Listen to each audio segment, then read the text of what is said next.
Michelle, can we have a roll call, please? Abercrombie, Here. Keurig, Here. Patrick, Here. Finn, Jagaro, Here. Finley, Here. Nickel. Here. Got those mics. Good? Yeah. Okay. All right, next on the agenda, we have approve or amend the agenda. If it's all set, I'm looking for a motion to approve as I'll make presented. the motion to approve the agenda as presented. I'll second. All in favor? Aye. Aye. Opposed? Motion carried. Next, we have approval of the minutes for the regular meeting of April 2nd, 25. I'll make the motion. I'll second it. All in favor? Aye. Aye. Opposed? Motion carried. Next on the agenda, we have public comments. Are there any public comments? Any public comments? Okay. Yeah, please. Hi, Roseanne Beetham Zeblin, 74965 Fulton Street. This is we're watching what's going on with the mini storage. We had a large amount of rain again. It didn't flow over the street, but it did come up to the street. It is backing up. My southwest corner is still flooding out. I can't get back there right now. So once we put pavement in there, it's gonna be an issue. So we're gonna have to make sure that that drainage gets through there. Right now, you've got it going off to the right into a storage pond when we should be putting a culvert right down that center and getting it to the creek. You know, we've had it twice this year already where the water's sitting there and it's not supposed to happen that often, but it is. So why do we wanna wait till it happens when he's got all his buildings there?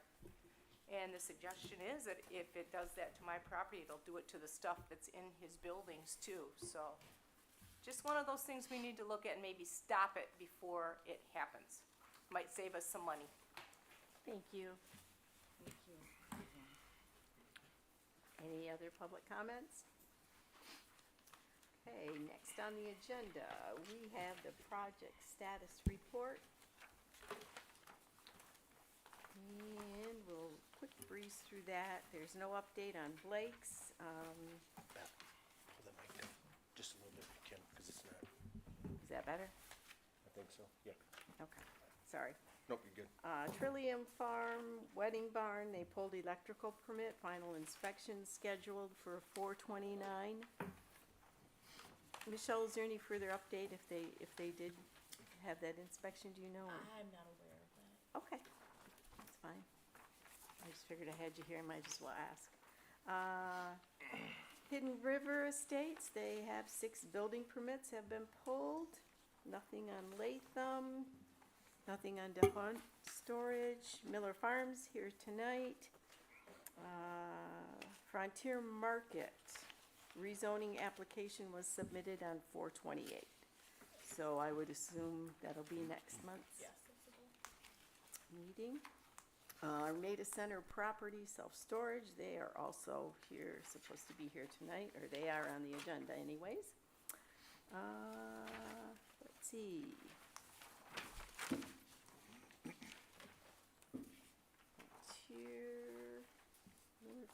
Frontier, mine are stapled plenty. Let's see, next meeting scheduled for our ordinance audit is Tuesday, May 20th at 1:00 p.m. And I think I've got everything on there. DJ, you had something that you wanted to?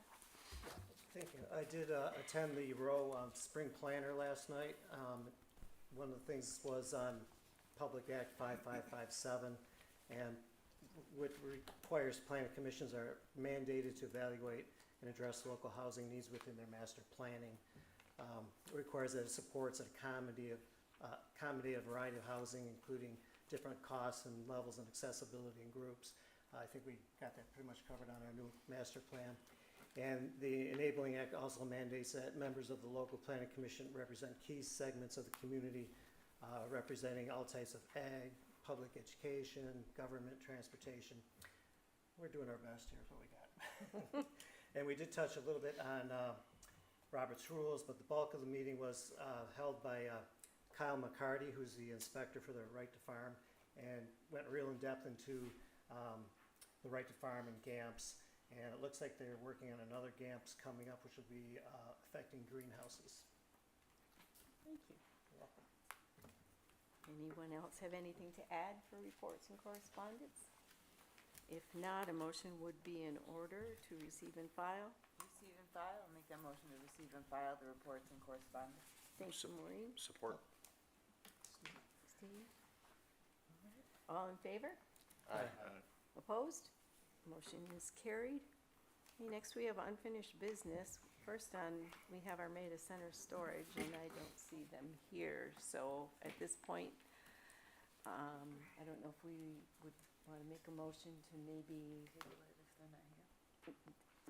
table it until they come, or if we want We to, can either choose to table it, or we could go into our discussion. Well, didn't we have questions and they were supposed to bring them back? So not Very to specific. steal anyone's thunder, but, the township They received met with revised you. Okay, plannings. thank They you. did receive revised plans. The township verified that the conditions we put on last time to say we wanted these to be remedied were remedied. Okay. There's one component in which a fence was taken off one of the site, or one of the sheets between the, car wash component and where the storage container was. So we notified the applicant was not aware of that change. That was not intentional. And so that was, provided with us tonight, so there is a new sheet, that's verified that way. So as far as from a compliance standpoint, the site is in compliance. Other than, the final steps of our review process would be final engineering, which would do a hard line look at our drainage. Also our fire department and building plan review. So those are the last three components. Those would be, encourage conditions associated with the site plan approval, if you were interested in that tonight. I know in previous meetings, we've gone through, section 401, talking about our site plan approval standards, that's A through C, regarding if this is harmonious with the surrounding area, if there's adequate traffic control, if there is proper maintenance of our, natural features and things of that nature. And so, dependent upon everyone's homework that has been conducted, you could take action on that without the applicant specifically here. We did have pretty in-depth conversation last time, and they did fix those issues. commissioners? Any more questions? I'll make a motion based on what he's submitted to approve, based on, the new site plan. Beg your pardon. Oh, this is Miller's. Based on his change orders on what he's, met. I'll second that. Joe, would you be willing to modify your motion to say that approve the site plan contingent approval of engineering, fire, and building department, meeting all the requirements in section 4.01? They would have to meet that after we approve this, the site plan. So, that's fine if you want it read that way, I have no problem with that, but I'm approving the site plan as submitted. You're good? I was just formalizing it, Okay. right, based upon Sure. what we Yep, had so on it's the. first and seconded. You agreed to the adding of those as conditions. DJ, did you agree with that? I have to wait for. I just wanna be clear, you added not just section 401, also the building.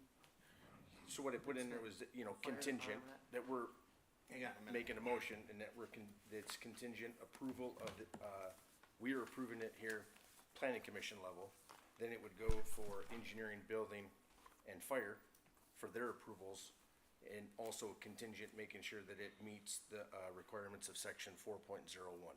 Because it meets the section. Because it Because meets. Because Because it it meets. meets, Correct. those Yeah. are site plan approval Yeah. standards. That was standard, yeah, I was I- under the impression I it, agree that it should meet, because it meets the site, all the Yes. requirements of 401, but I don't think that it needs the engineering and all that in there, because that,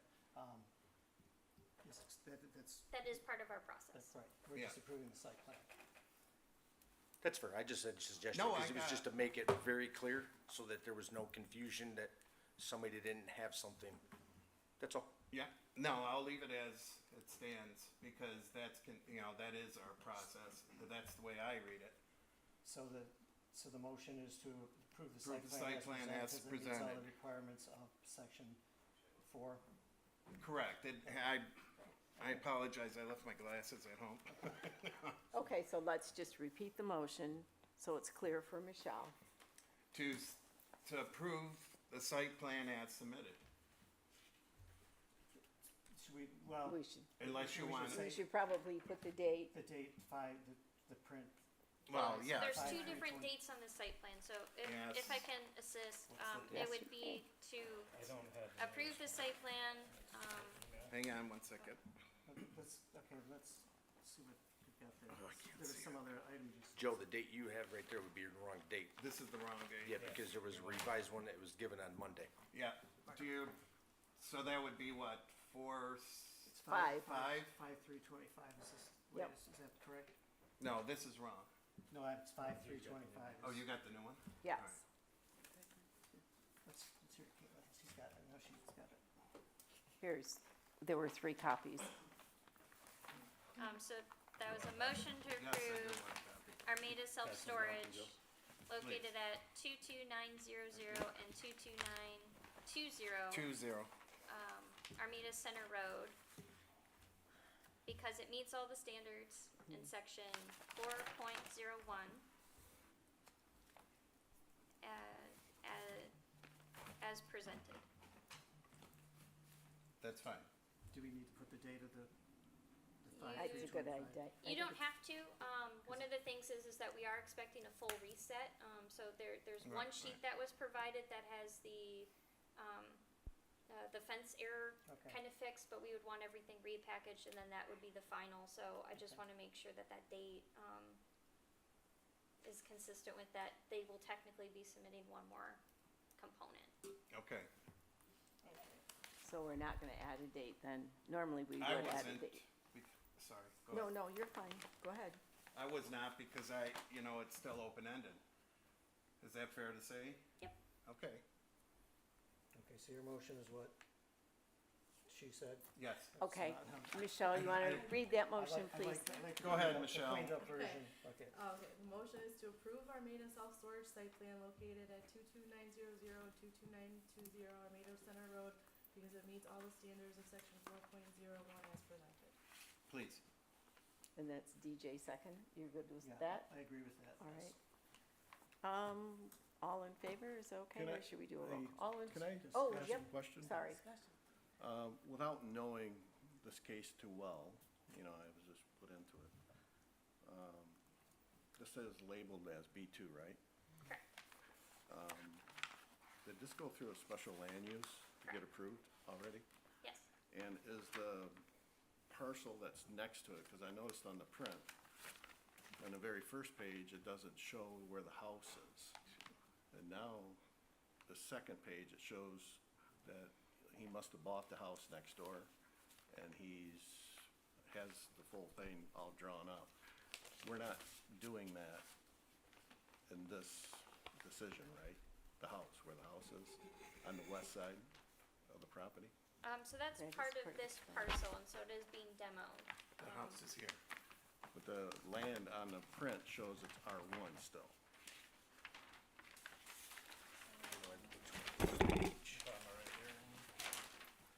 That house is outside the parameters. Randy, what page you looking on, page 2? Yeah, on the second page. On the first page, it just shows, let me get the, Yeah, It's right here. That's part of the existing site plan, so then the next page, on the first It's page, it removed. just shows the site. yeah, and then it's demoed. Right. Yep, so it's existing condition And versus, then on this page, it has this added on. yep, so that's part of this subject And it's- property, but those are being demoed. And then if you look at the next page, they're proposing to put their driveway in there, as But it well as says- some storage It says facility. that this is existing Correct. R1. But it got rezoned, So it already got rezoned even though the print says it's R1.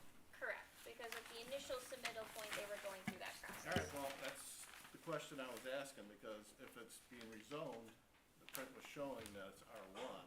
I was wanting to what are we asking for? Are we asking for the full gamut of this? Or are we asking for the original site plan that's on the front page? So it's different. That's what, doesn't have the house on the front page. Correct, because that's the existing condition when they first started this process, and so that's So why the they're. house actually got rezoned also Correct, to be one, correct, and it went through this board? yes.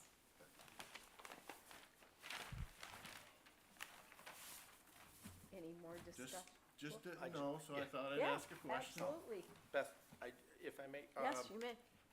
So one of the items on page 4, just for more clarification for you guys, that you'll see the grading section, A-A, detail, where I was bringing up questions about how this was gonna look.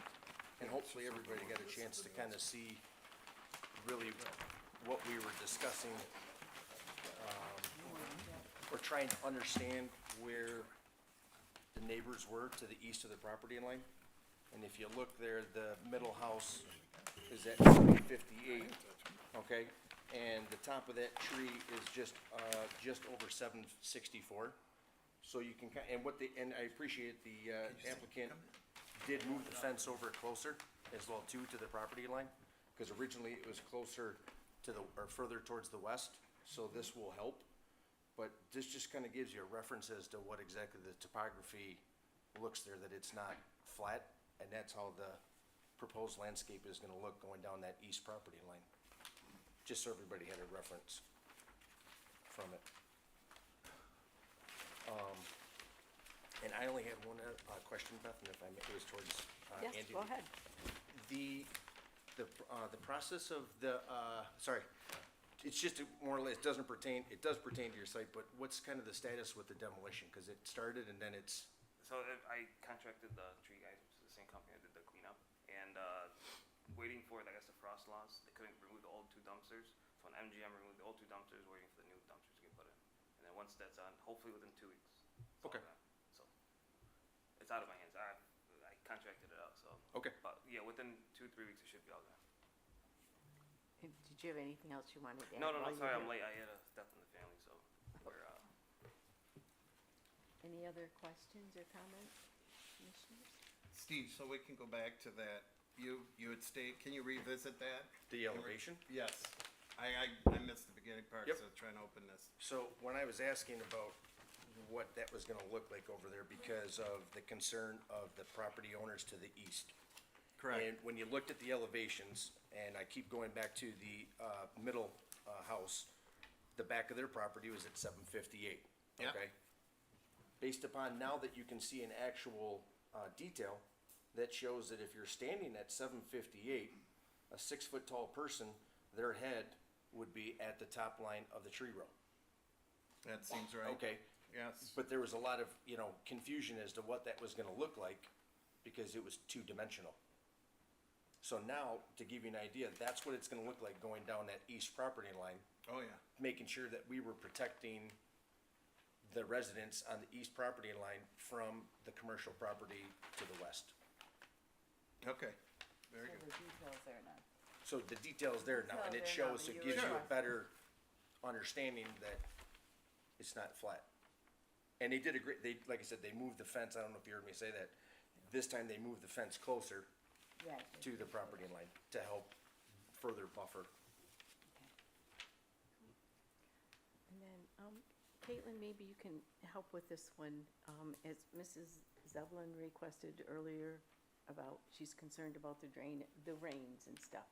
Would that be taken care of in engineering then? Correct, they would look at the That's- drainage component. That's totally out of our hands here. It's just, okay. And the But they thought- have drawings. Preliminary has been completed, so there is some Mhm. grading that's proposed to change, and again, they do have some swales and stuff that would not be currently implemented right now. So Okay. there would be changes on site proposed, even though we don't have more impervious surface. Okay. Any other comments, questions? Sure. So the thought is that once this gets into engineering, the site is engineered, that the water flow will improve with the swales and the detention. At this point, nothing much is gonna happen because the site is still undeveloped. but once it's developed and the swales and the detention are put in, that will improve the water condition. The water containment devices, Correct. is what you're saying? And I just, thank the applicant, he has done everything that, everything that was brought up last week, it's all taken care of, so, a good timing matter. Thank you. Okay, I guess if we're all set, we have a motion, we have a second. If there's no other comments, all in favor, all in favor, say aye. Aye. Opposed? Motion is carried. Thank you again for everything. Next, we have Miller Farms. Jeff, you wanna come up? Can't really, but I have all my glasses. Here, chair with you.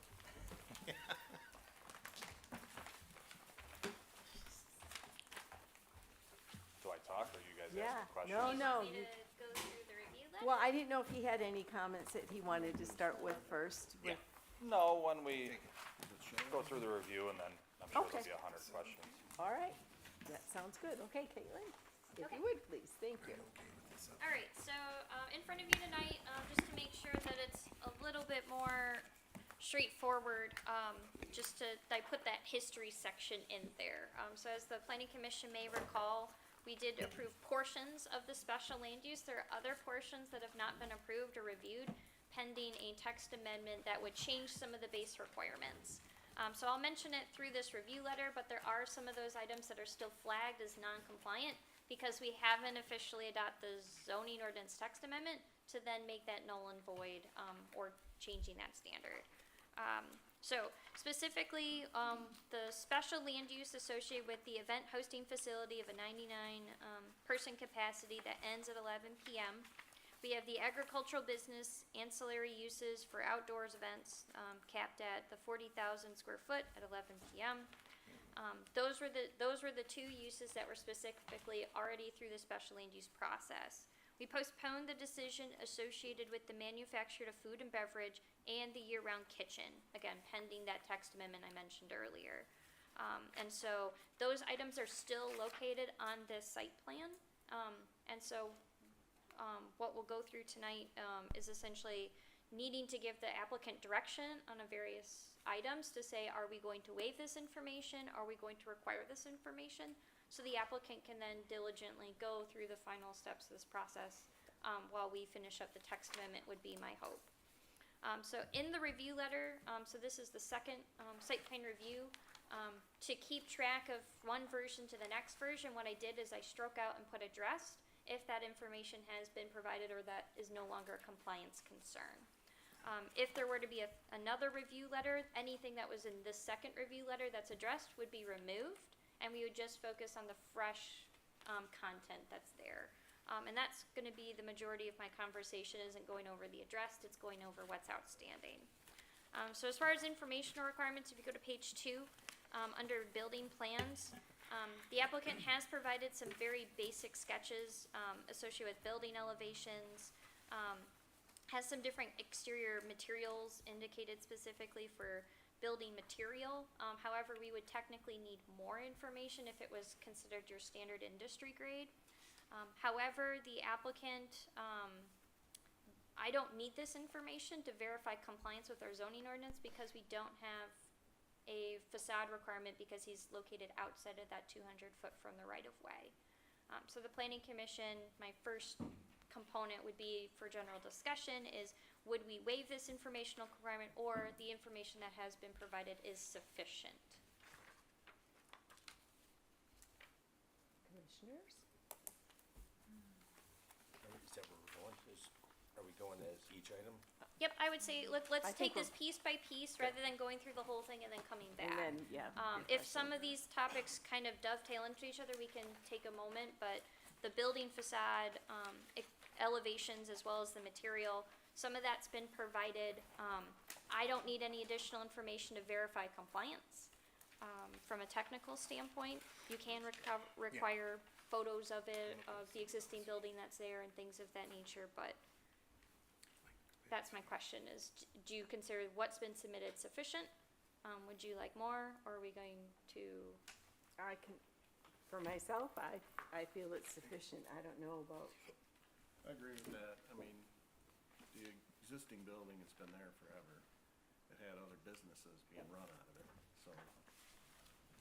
And he hasn't done anything with the big building, so.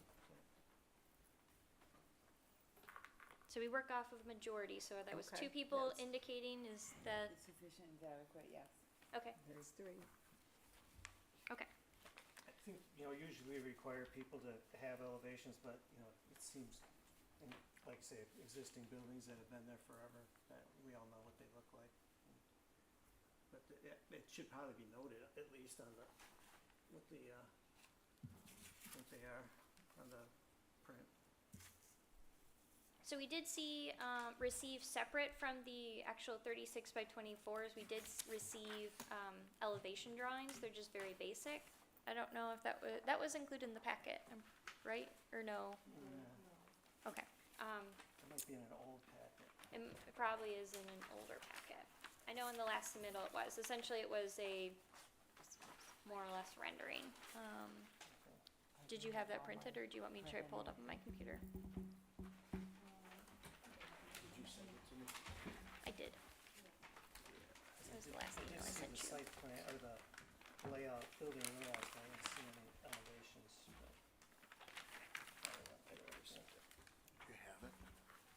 Oh, not through official channels. Think so. I mean, I don't have an issue with it because it is an existing building, I If just it's wanna already keep there. it, Do you mind if I? Yeah. standard. Here, DJ, this is the, what I would consider a basic elevation drawing, but typically we require more information. It was submitted? Yes. I thought I had everything, okay, I don't remember seeing that, but. I didn't see it either. It might be. DJ, pass that down, please. Yeah, just, Let me see. And so that was provided for each of those buildings. It's a red thing. Those are for the future buildings? Or for the existing buildings? Those are for future. I got in the future. for future. Theoretical. I think I just sent you a picture of the front of the barn, the existing. Okay. So there is a picture of the property right now that's, Not all sides of Well, those buildings, yeah. but but there's like a record of it that's gonna be with this project that, so at this time, this is what it looked like and only of the one side though, not the 360 of the entire existing building, so. He does note on here, it's future event. I think we should just have a picture, I mean, just to show that a building wasn't added onto, what it was at the time that we approved, I mean, we do have dimensions, but still. So, based on that, I guess, image, more or less, we consider that sufficient, and then we wanna just verify that we want Not that one. not that one. It's not this building.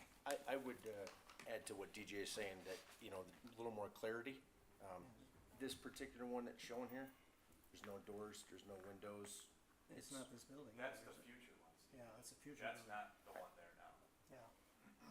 Yeah, but even on the future one, there's, For ag buildings, you gotta do that.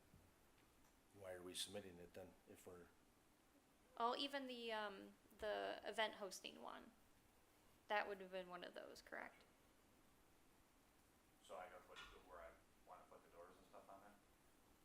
well, in all my years of experience of building, I've never presented just a shell, and that's what that is with, and this is a white building, so is it gonna stay white? Well, I mean, that's not for the building department yet, that's just, Yeah, but this is for the planning, to decide to see if it's harmonious, how it looks with the property. There's not the exact windows and sizes, but is there gonna be any windows? There's not even any entry doors. It may seem nitpicking, but really when you're submitting an elevation, you would show 4 sides of an elevation. You would show a floor plan, show doors. It's just for visual purpose that's there. I gotta show that right now for future. That's what you guys want, Just for the event venue. just for the event. That's me.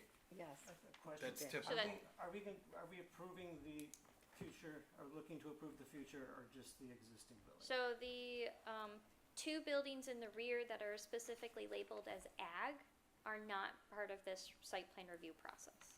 Okay, makes sense. What about the proposed seating area that was That would be correct.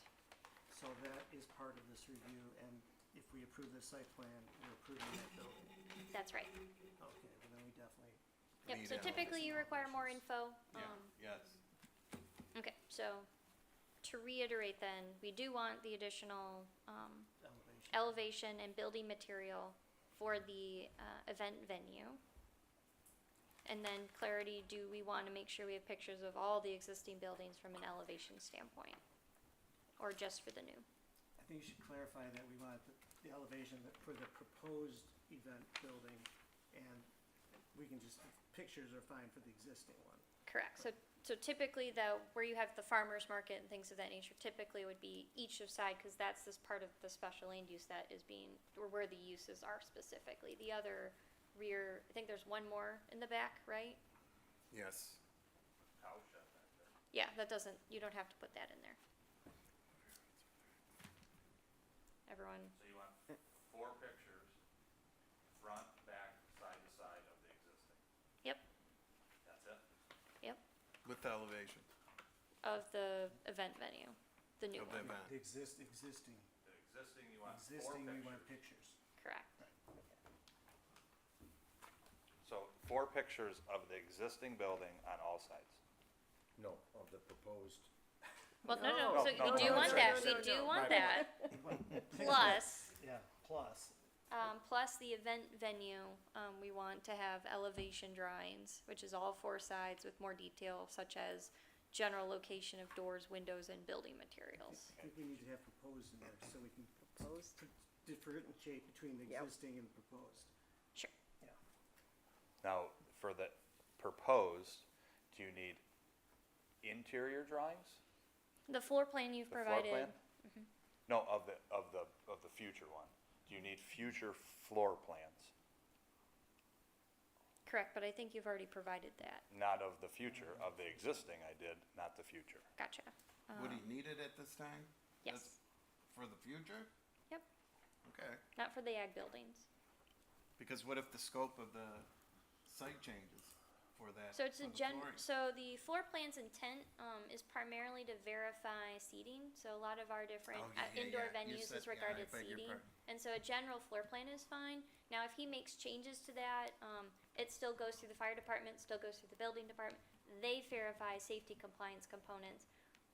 For most of our planning purposes, we're just doing a seating count, associated with then parking calculations. So that may fluctuate slightly, but ultimately, they would still have to be in compliance. But wouldn't you do that based on the square footage of the building for the parking too? What it the capacity? No, cause I can only hold 99, so if I don't, Correct, So For you have fire to provide suppression. you have to provide the parking for those 99.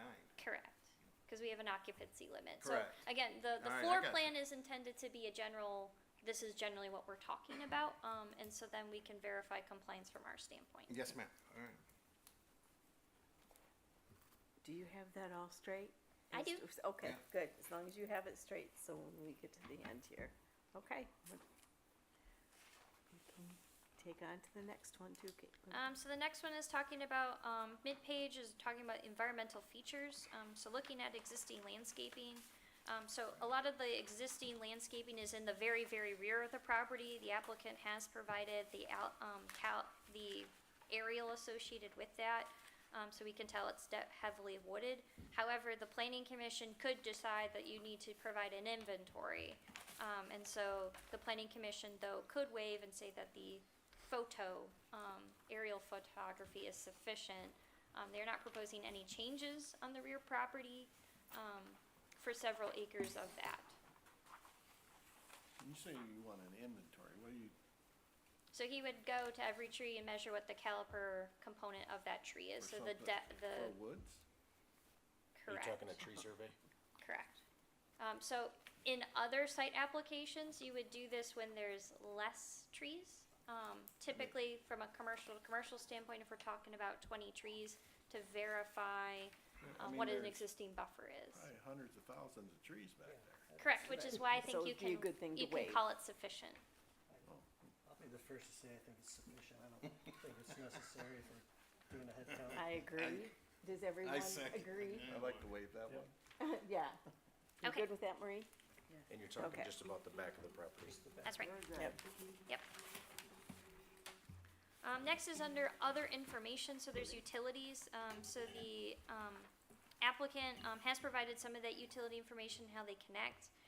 Specifically gas and electrical haven't specifically been shown, and so again, these are things that typically take place after your site plan review, and we talk to those specific entities. You also have your building department review, because they have electrical code, gas code, and things of that nature. They verify compliance. So you could consider the level of detail from utilities is sufficient, in which we would not require a clear depiction of where gas or electrical is, because that would be verified later. I would be fine with that, so long as we know that it will be verified later. So we have something for the fire department to know where gas lines are going or anything like that. Anybody else? What did you just say? You were talking the other way. I I'm can't- sorry, that I think it would be sufficient for right now, the way it is, so long as it does in the future go to the different entities to verify that. The location? Mhm. Regarding utilities. Why would it not be listed though? Like if you were with gas, electric, why would it not be listed though, like on this print? It's not. And that's what you're bringing up. It's not listed. Why I know isn't it's it probably listed? like a rhetorical question. I but guess it's I'm a- confused. It is. Go ahead, Jeff. The gas and everything's on the side of the building.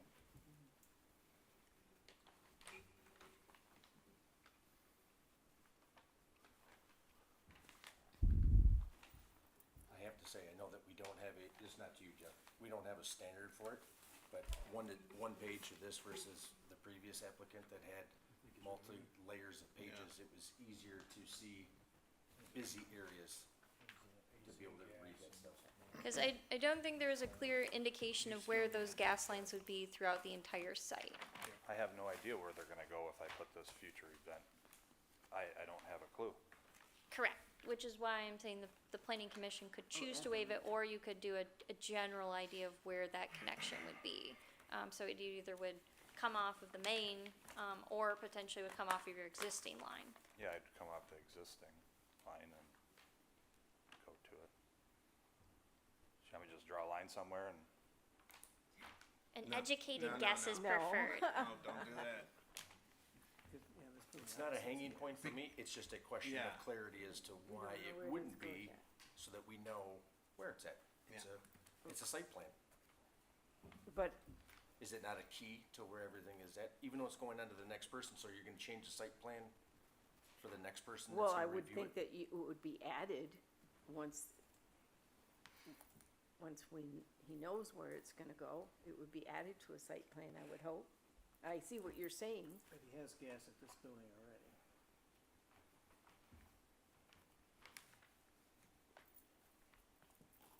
And so that's something we can also put as a contingency of our site plan review. That's something that we could note. And then when that documentation is more firmed up again through those associated parties, that we would verify that that information is updated. That's another alternative. We still want that information, but we're okay with that not being provided at this juncture, but rather later in the administrative review process. I would be good with that. I got a question.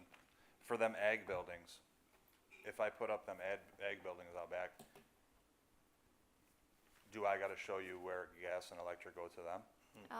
So for building plan review. So every ag building in Well- this township Well, requires not an ag so building. ag buildings are reviewed administratively. They do not require a full site plan review. Right. And so that's something that you would go through the building department for. As far as I'm aware, I'm pretty sure they would want to generally know when you're tapping in, and where that is located in the building to associate with that. The way we take ag buildings in this township is there's a zoning compliance form that exempts you from a building permit. But if you're gonna put gas and electric, you have to pull a permit for those. Right. So they're not exempt. The structure is exempt, but any other trades are not exempt from the building department, i.e. permits. Gotcha. They're gonna need to know where that stuff is at to be able to according, to approve your permit. Okay. Whatever each trade would require for their. Right, okay. So going forward, it would be helpful if you did have it, so at least that way the electrical inspector would see it, know that it's coming back in there. It may not be exactly when you put that trench in, but at Right. least it's noted that it's showing, okay, it's coming back there that they can see it. Okay. It's more of a helpful tool. Then why does the drawing say no power or gas on those two future ag Well, buildings? because there was a thing, either we put them on the site plan, we don't put them on the site plan, that Caitlin said something about if there's no gas and electric to them, you don't put them on, or I don't So really know. for ag building, that's not uncommon, you don't have electrical or you don't have gas. So if they are, and so that was we finally came to an understanding of these two buildings are purposely for ag, they're not for the agro-tourism uses that we're talking about. That was my principal concern, is that they were labeled accordingly. And so because they're labeled that way, they don't propose those utilities, you don't draw utilities to something, you don't plan on that. Now, if he changes his mind in the future and decides to do that, he goes through the administrative process associated with that. Okay. But there is also, in that zoning compliance form that we have, it's a signed affidavit that's stating that you are applying for an ag use.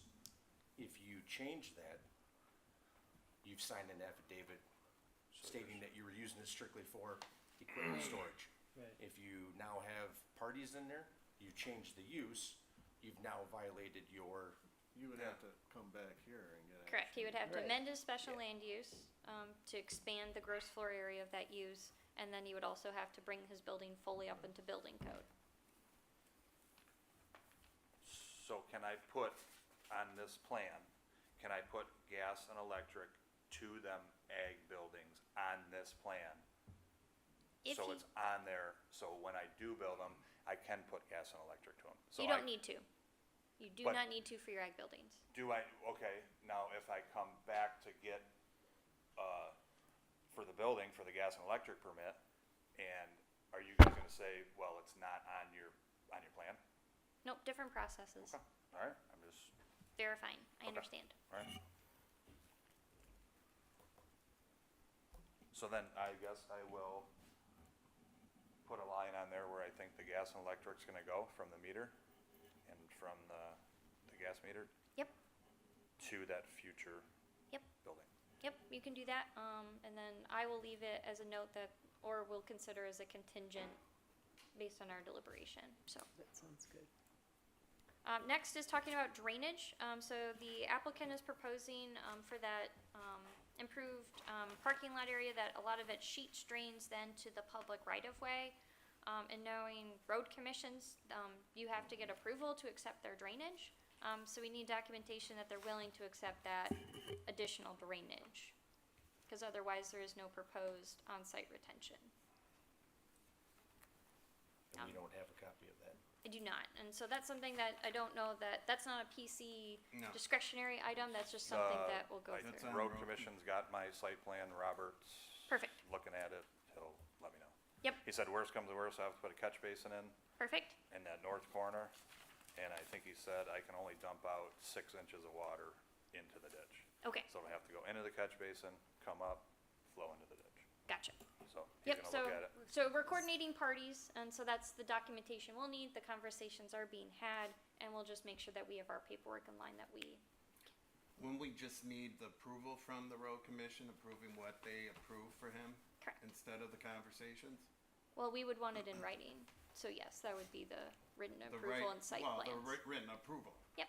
Okay, I thought you meant, conversations between them. No, no, Okay, very good. How, the approval that Trillium got, how was that approval for their runoff water and stuff? Do you guys have a copy of that so I can see what I need it to look like? I can't discuss another application off the top of my head, and so that's something we can just, you Is can there talk a- to the township later. Is there a square footage of parking lot that puts you into that, where you gotta get it from the road commission, or is that any parking lot? As far as I know, whenever you're just choosing to sheet drain into the road commission's jurisdiction, you need their Any jurisdiction size of parking control, lot? as far as I'm aware. Okay. And they'll answer those. Right, so every parking lot in the township should have a letter. Well, That it's- that it's so okay part to of it, sheet it goes back to where water is being dispensed. You're not allowed to dump your water problems onto somebody else's property unless that is the natural course of topography. Now, once you change that, you're causing a problem. When you cause a problem, you must remedy problem. And so, not every single site plan requires road commission review because they don't sheet drain into their jurisdiction. Others have internal, some are able to naturally dissipate to their neighbors because of large distances. Drainage is a more complicated story than that. So next is talking about on page 3, we have I our got a zoning question. coordinates compliant, Oh, yep. Kinda doesn't do anything with him, but,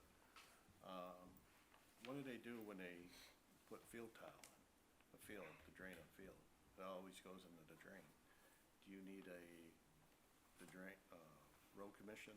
That I don't know the answer for. They're supposed to keep the water on site. If they No, they do, don't. they're supposed to. No, they don't, they always Well- drain it in the ditch. I'm not disputing that, but they're supposed to keep it. I was just kinda curious, you know, you got field drains, and now you got parking lot drains, but you need a permit for, There's a use difference, and I can't speak to Yeah. that from a road commission standpoint. This would be considered commercial, from that standpoint. I was just kinda wondering what it was like, you have draining a field versus draining a parking lot. That's something we can look into. I think offline would be easier. Okay. And in the end, it's up to the road commission. Yes. You know, like Caitlin's saying, you're going into their jurisdiction. If they Right. require it, they require it. So next is talking about zoning ordinance compliance. I'm on page 3. So the first outstanding component is regarding the non-residential driveway. So the planning commission has the authority to require a traffic study. You can also require de-acceleration, acceleration lanes. This is a road commission's road, and so I'm not sure of the applicant's conversations with them, if based on their proposed use, they would require those attributes associated with the road. But that is something that the PC could say, regardless of what the road commission chooses to do, we would like to see a traffic study to then evaluate what would be needed to ensure safety. But in the end, it's the county road, and the county could override whatever we would want. They could say, no, that's not necessary, or yes, he has to do more. Beth, or can I read? Do you mind? So in section 2.21, under non-residential driveways, if you go to letter B, it says all non-residential sites shall be permitted one access drive onto the abutting public thoroughfare. Additional driveways may be permitted subject to special land use approval by the planning commission. And then it has subsection 1, the planning commission shall consider the request for special land use approval after a traffic study has been submitted by the applicant, which substantiates the need for additional access drives. And number 2, tapers and bypass lanes shall be required as determined by the planning commission in making a determination as to whether or not additional access drives are necessary. The planning commission shall consider the location of driveways on adjacent sites and across the street, turning movements and traffic volumes. And number 3 doesn't pertain because it deals with a corner lot, which this is not a corner lot. Yep, go ahead, DJ. Just, you know, what we've done with the previous applicant is, we, you know, they couldn't obtain anything other than a letter saying that the road commission had no issues with the property, and that we accepted that for other. Yes, Do we have that already? We do not. Is another we don't have it from here. So the clarity the applicant needs is if we are going to require something above and beyond what the road commission jurisdiction would be. So with a letter from the road commission stating that they had no issues with the development the way it was, like we did with the other applicant, that would be adequate? Correct. If we say it's adequate. Correct, What are if they? we Right, can, if but we we, were- again, they're we proposing can multiple say. driveways. Yeah, We what have other the- applicant are you talking about? We have the authority. We Did just you, what, had. The Trillium, oh, with Trent. they had to get a letter from the road commission stating that they didn't have any issues with the driveway arrangement. I mean, they didn't Yeah, we didn't make them go through a Well, full Joe got a traffic text in the meeting that passed. study. I'm sorry. I said, Joe got that text message in the meeting when that whole thing went down with the Well, road commission. that was presented to us at a subsequent meeting. We have that in writing with that applicant, so. I mean, to me, Somewhat, that yeah, seems the way to email. go, rather than make an applicant go through a traffic study, but. Yeah, if- yeah, we used it at the prior special approval, so. I don't, the concern, I guess, I don't have well, it's a multitude, it's, the traffic study I know seems harsh, however, it is what's being proposed here is creating, potentially more traffic out on Romeo Plank. You're impacting what the road has, right? It's not decreasing, it is increasing. It does state that you shall be permitted one access drive. Now, I know what the other access drive is put in place for a proposed fire lane, but it doesn't state that in here. It says that you're allowed one drive. So if we want to, if we're not looking at this and trying to have discussion about what it states here in the ordinance, with some discussion by just saying that people can say it's okay. I mean, we're talking about the road, is it something that we can just say, give us a letter from the road commission for the okay of the two driveways? I mean, if the road commission comes back and says, no, we need a road study, that will do that, but if the road commission comes back and says, no, we're all fine with it, then this is done. Cause what the planning commission could do is you would say that the road commission's report is a sufficient Right. traffic study to then evaluate 'Cause it is their if road. more things are needed or not are needed.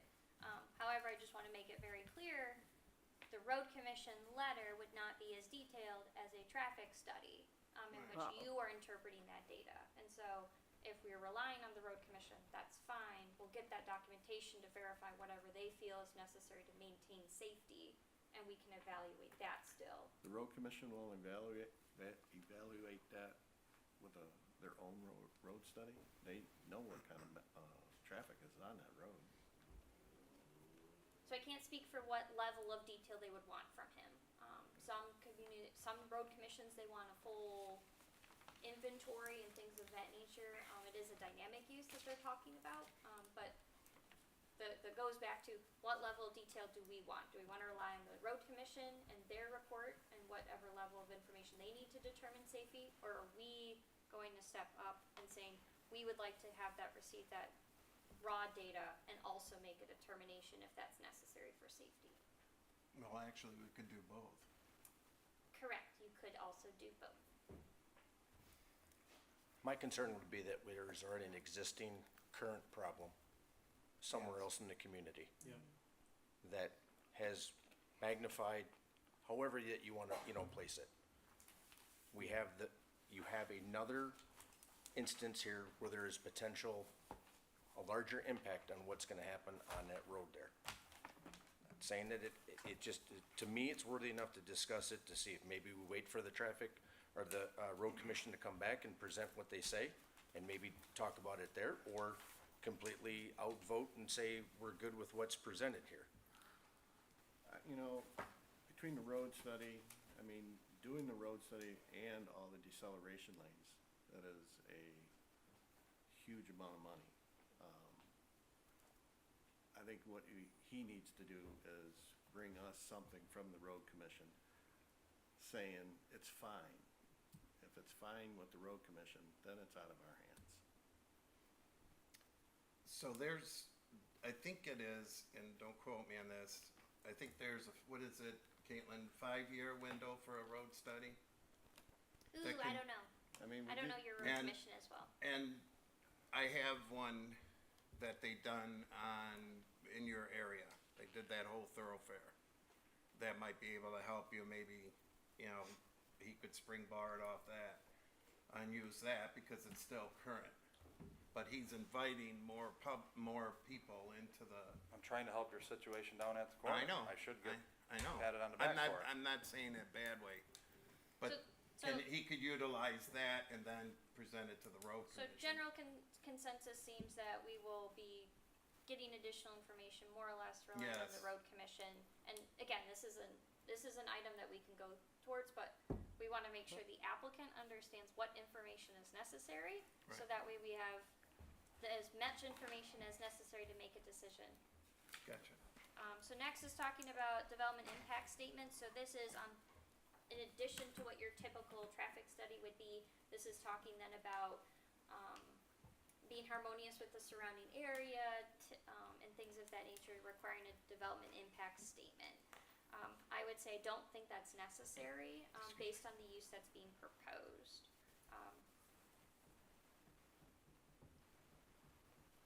If you don't think it's necessary, then I'm good with that. You're the professional. Anybody else? It seems that this is gonna be a smaller scale with this 99 person limit. I mean, at some point, if it grows, we might need that, but probably not at this point. I don't think we need, Okay, general Three. consensus, I think we're good with the road commission. So there's 4 of us? that's Yep. sweet. Okay. Alright. Good with the road So, commission, so hang on, so what do you want me to do? We're Nothing. good. Nothing. Everything's good. Nothing on, 2.41. Yeah, And 2.41, just cross it out. What are you doing on 2.21? I guess I didn't hear. We need something from the road commission. Road Road commission, commission, Further information from not them? for us. correct.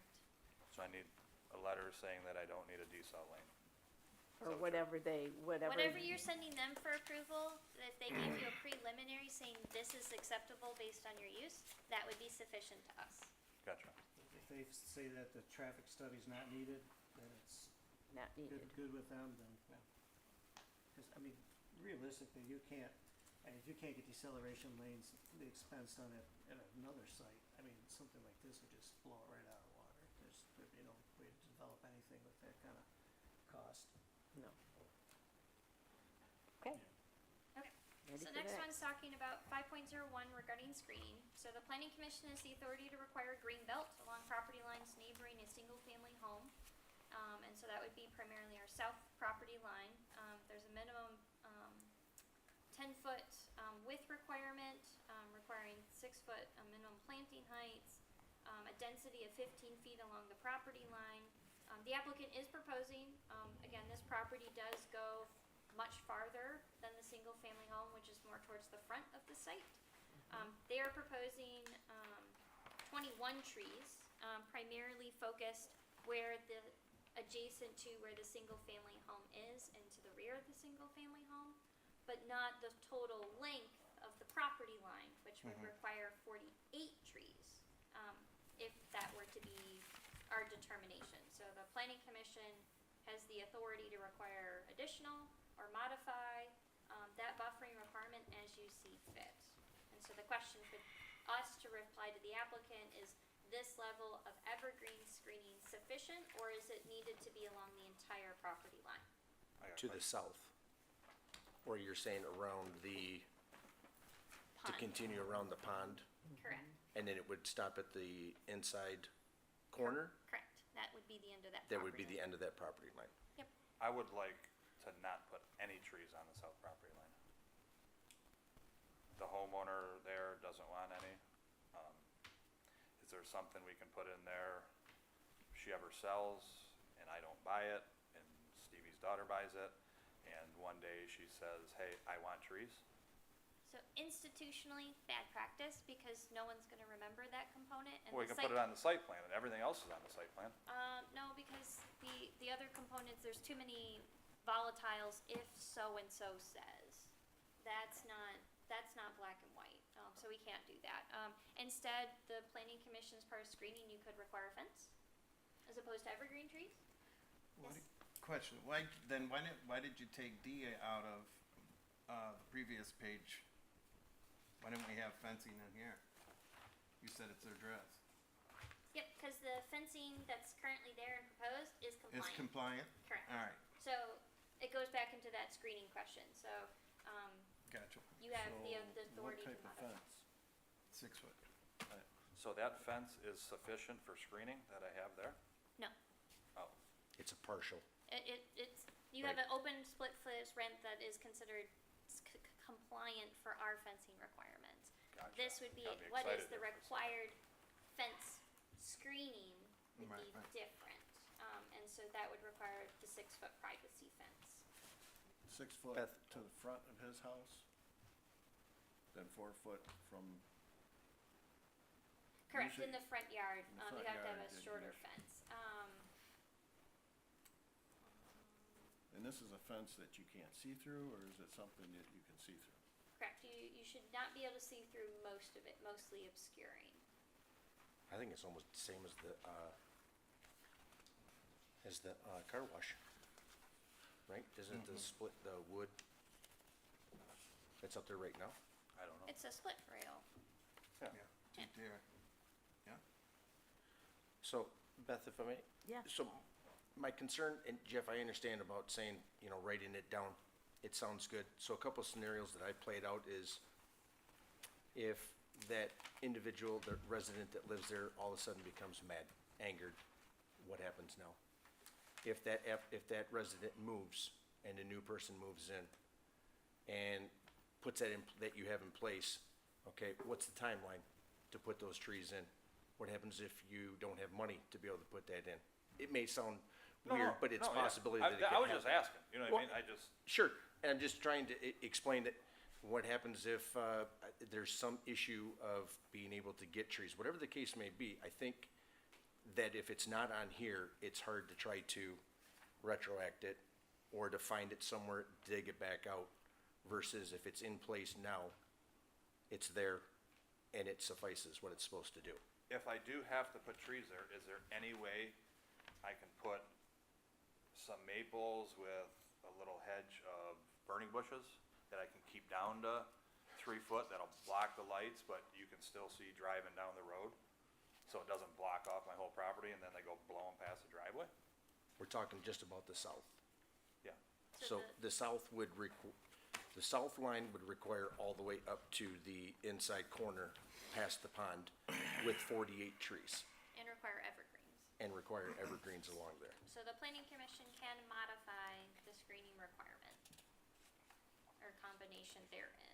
So you do have the discretion to change it to being canopy trees, with a continuous rows of shrubs. Well, so it says here, Staggering too. but it says here, it's got a list that are specifically prohibited.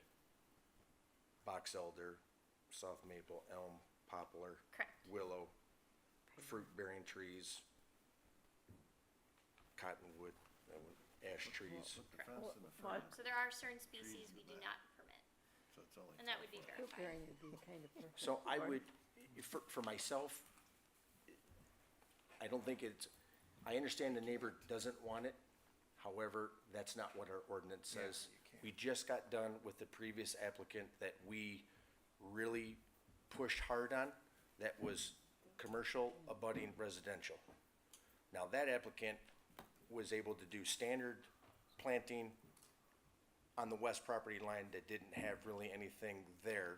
On the east property line, we asked them to double up the trees, go taller, and put a fence up.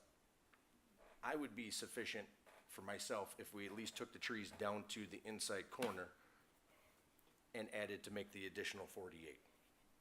Not looking at a berm, not looking at, he's already got a fence that's out there that helps. That's me. So we could take some of the required trees that are in the parking lot and throw those along the side of the property line, and then that meets 2 things, right? We will talk about dual-purpose trees in a moment, but generally speaking, no. The screening trees would not be considered on the remainder of that parcel, would not be considered part of the parking lot because they're not next to the parking lot. So Okay. the dual purpose can only be interpreted when they're right next to it. So the front trees, yes. The back trees, no. Okay. I have a question, these screening trees obviously can be out of the maneuvering lane, the fire, you can have a gap for that lane. Correct. The planning commission has the right to modify it to say we would allow as depicted in their current site plan and then the continuation of the evergreens farther down that property line for the remainder. And then I would intentionally make that, I think it's a 30-foot gap or something of therein. So you take out two trees. Correct.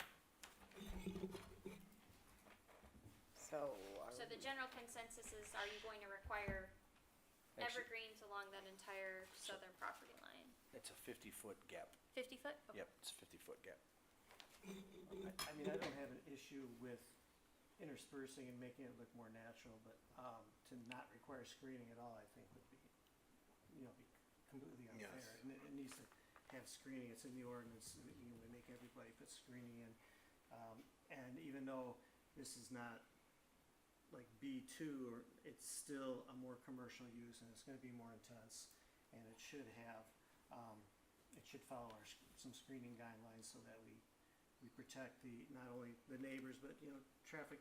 We don't want people blowing by a place, but we also wanna soften the look of the parking lot, which is along the road there, You could so, help control sound too, maybe. yeah. So I think. Would you be okay, DJ, keeping what's there and continuing it down to the inside corner and bypassing the 50-foot Yeah. gap? Instead of wrapping it around the pond, just kinda curve it around the pond. Yep. Yeah, I mean, I hate straight lines, I mean, it's more natural the better. It's- Why aren't we staggering them then? Because they're staggered in the front. I think just for the 'Cause they're maneuvering, right, yeah, maneuvering of 'cause that it's lane, close to the because residential. the barn comes in there and you need the maneuvering room, so you don't have room for a staggered line.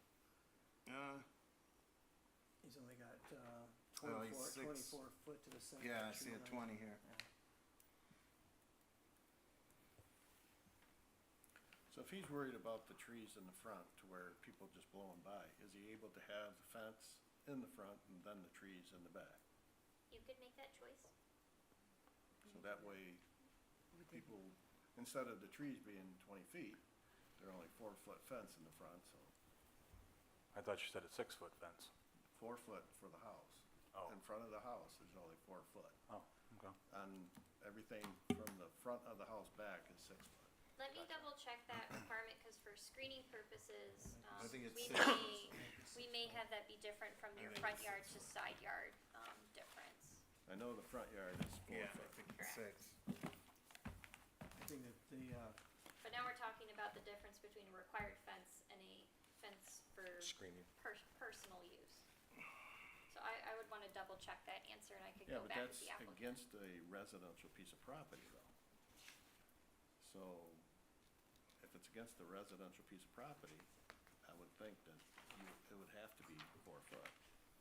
But it's a commercial site. Especially for getting out of the driveway, you don't wanna, You don't wanna block Correct, it. you would not Yeah. impede this line of sight within that right of way. right, things of that you would nature. have to stay Correct. back from the right of way.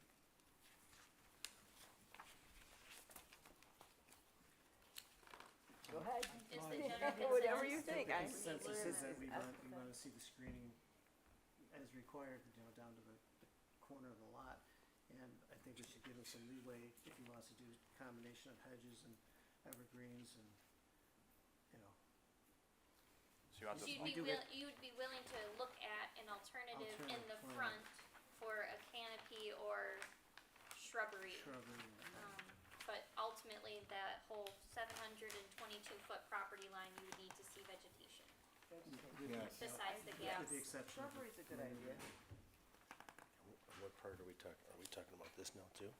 Nope, Just here. this? Yep, so they're talking about modifying this to allow canopy or shrubs, but we wanna see what that alternative would look like and bless it. and you want trees all the way down to the property line. Along that 422, or that 722 722. property line, correct. Even that, there's no With the- activity, no public, no nothing back there? That's their And that's- consensus. That's Yeah. the length of the next door neighbor's property, right? Correct. Not all the way. Not all the way back not to all the way- 1,500 feet. Not all the way or out to Correct. the woods. 1,900 feet. Correct. To the inside corner. Okay.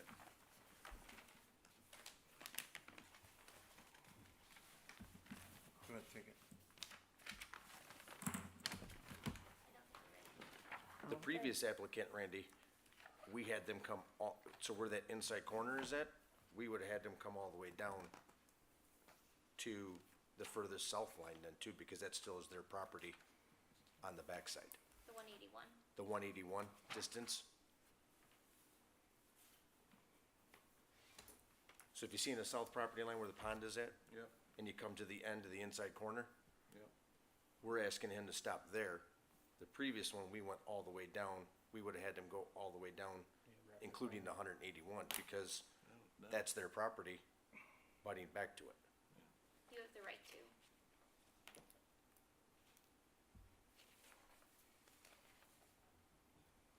Even though this is like half ag, half whatever, this has gotta be like B1, B2, M1. Nope, it's less intense than what we required of B1 and B2. Yep. So next is talking about section 5.03, which is the parking lot landscaping. So it's required that you have 1 tree per every 5 parking spaces. So that's a total, because there's 129 spaces, that's 26 trees. 1 tree has counted due to it being located specifically in the island. But as far as your technical definition of a parking lot, your zoning ordinance does not currently provide clarification on your double dip or your dual purpose. So a tree, if strategically placed, does it count as a front right-of-way tree but also a parking lot tree because it's next to both? Same thing with some of those screenings on the sides. Some communities include that, some do not. You have the right to say a screening tree is a screening tree and a parking lot tree is a parking lot tree. But I don't have the clarification to make that decision for you, and so I'm looking for clarification from the Planning Commission.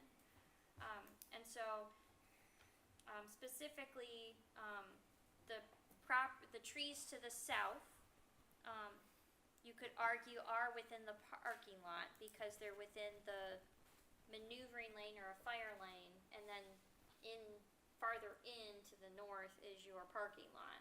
So you could consider that part of it, but you could also say that those are clearly meant for screening purposes and therefore not considered parking lot trees. In this case, I myself feel that they should just be included, the trees that are along the residential. I think they should be counted, that's my opinion. Tree's a tree. Yeah. Tree's a tree. I agree. Tree's a tree. I would go with that too. You're at 4? 3. 3? I'm right with that. Anybody else? Oh, Okay, Alex so is we're gonna good. count Alright, the we're gonna go trees tree that to are tree. located within the maneuvering lane between the fire lanes. Yep. Okay, Gonna thank count you for any that tree that's clarification. Doesn't specify. So is for that down to the, house. is that the 21? Correct. So it still needs 5 trees.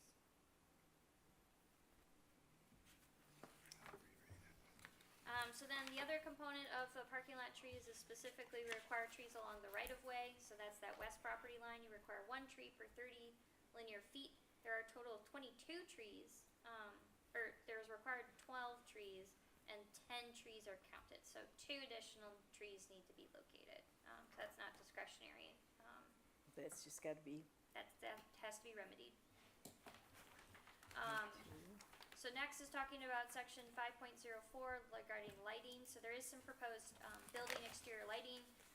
Since this letter was written, the applicant has submitted revised photometric plans as well as depictions of lighting fixtures.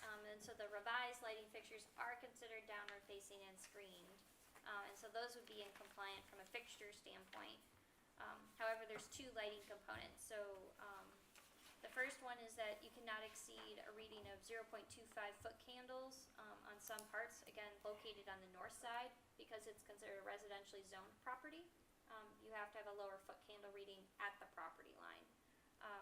And then the other components is that you cannot have anywhere in the parking lot cannot exceed a reading of 4 foot candles. And the previously submitted illumination plan, it was 30 in some spots. I think in the latest one, it was still over that 4. But that's a compliance issue. That's FYI, you cannot modify that. So that's just, we're working through the exterior lighting components. Next is talking about performance standards.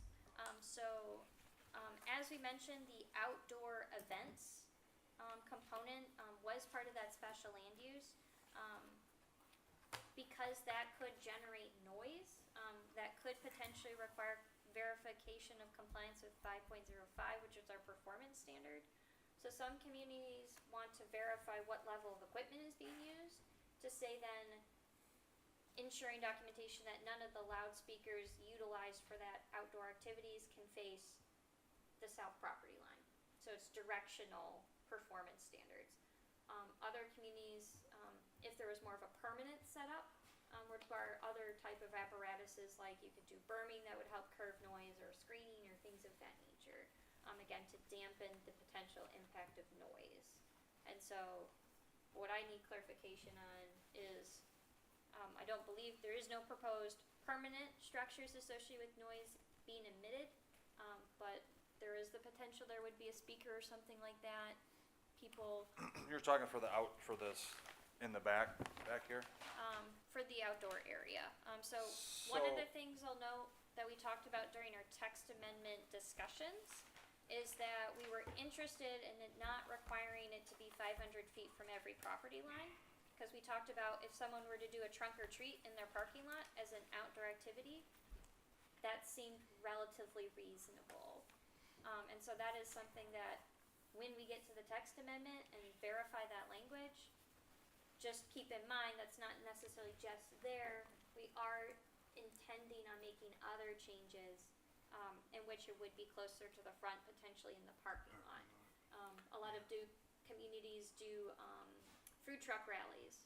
So again, not talking about significant noise, but you're talking about a generator, maybe 5 generators, depending on your food truck rally. Well, he still has to meet a certain decibel reading, whether it's directional or non-directional, towards the south end at the property line. Is that what your noise standard, Yes. noise ordinance requires? Yes. The property line. So either way, he's gotta meet that. Okay. Okay. Yep, so the noise ordinance would We have a still decibel come into play. Yes, we This would be above and beyond, or again, what measure of mitigation we're looking for. So we could say, we would like to see a note saying that any external noise apparatuses are facing away from the south property line. Very good. Thanks. I have a question regarding the events. When I look at the text here, it says unlimited event frequency is requested. Would that fall under the performance standards as far as the frequency? That's regarding our, the uses overall with the, special outdoor events. Okay, I'll address that later. I don't believe we talked about, any number limit specifically when we talked about it with our special land use. I don't think we did either. No. I think it mentions that there's only 3 allowed per week. Correct. That's, this is unlimited, which is a little scary. What is the difference between a special outdoor event? Is there a number or a time limit, or how do you guys call it a special outdoor event to a normal outdoor event? Where's the imaginary line where it's, you guys drive by and say, oh, this is a special one outside, opposed to a normal one? So typically, are we talking about when you need a permit or don't need a permit? I didn't know anything about a permit. Okay. We need permits? Or if he's ongoing. So there's a difference between like a church randomly deciding one day to have like a mom-to-mom sale outside, as opposed to Every weekend. a actual use case where you are intentionally doing regular inviting of members of the public for events.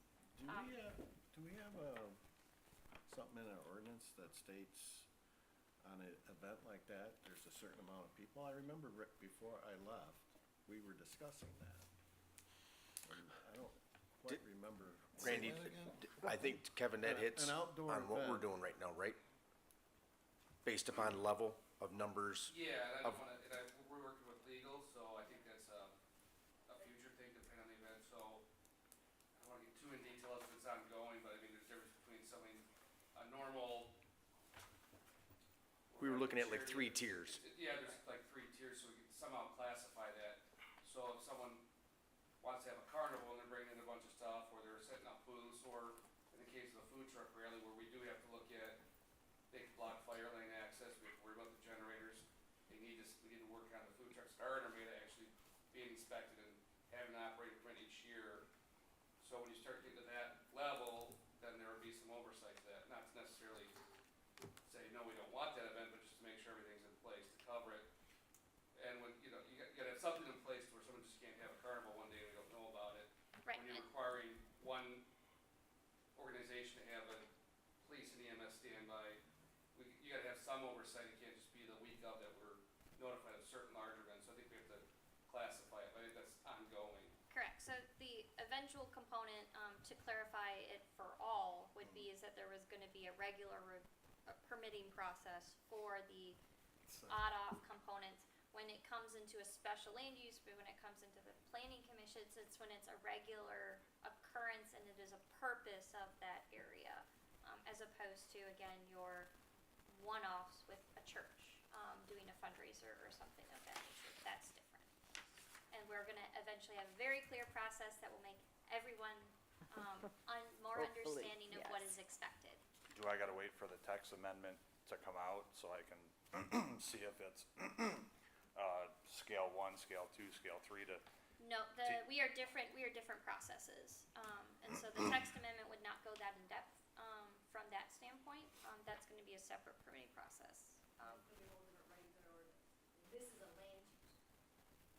And what you've got going on is like an ancillary use, not a regular, all the time, special event use, correct? Correct. Yeah, because you got two different special event uses within the ordinance. One is ancillary, like you got. right, but what if I wanna have I can have a outdoor event tomorrow at my farm Not until you get site plan approval. under the agricultural, the step down from the SAA, I can have an event there. So I have an event tomorrow. Where is that line where you say, oh no, that's not a regular event, that's a special event? Where's that line today? Within the ordinance, the approval you got was for special events that are ancillary to your agricultural operation. So a trunk or treat, that's ancillary to the farm. Is that a question or a statement? No, that's a question. Okay. I don't know what your farming operation entails, so I wouldn't be able to tell you if it's ancillary or not. So who would be able to tell me that? Typically not. That's not considered ancillary, as opposed to your outdoor component, isn't as ancillary because it's, again, not related to the actual farm operation. Okay.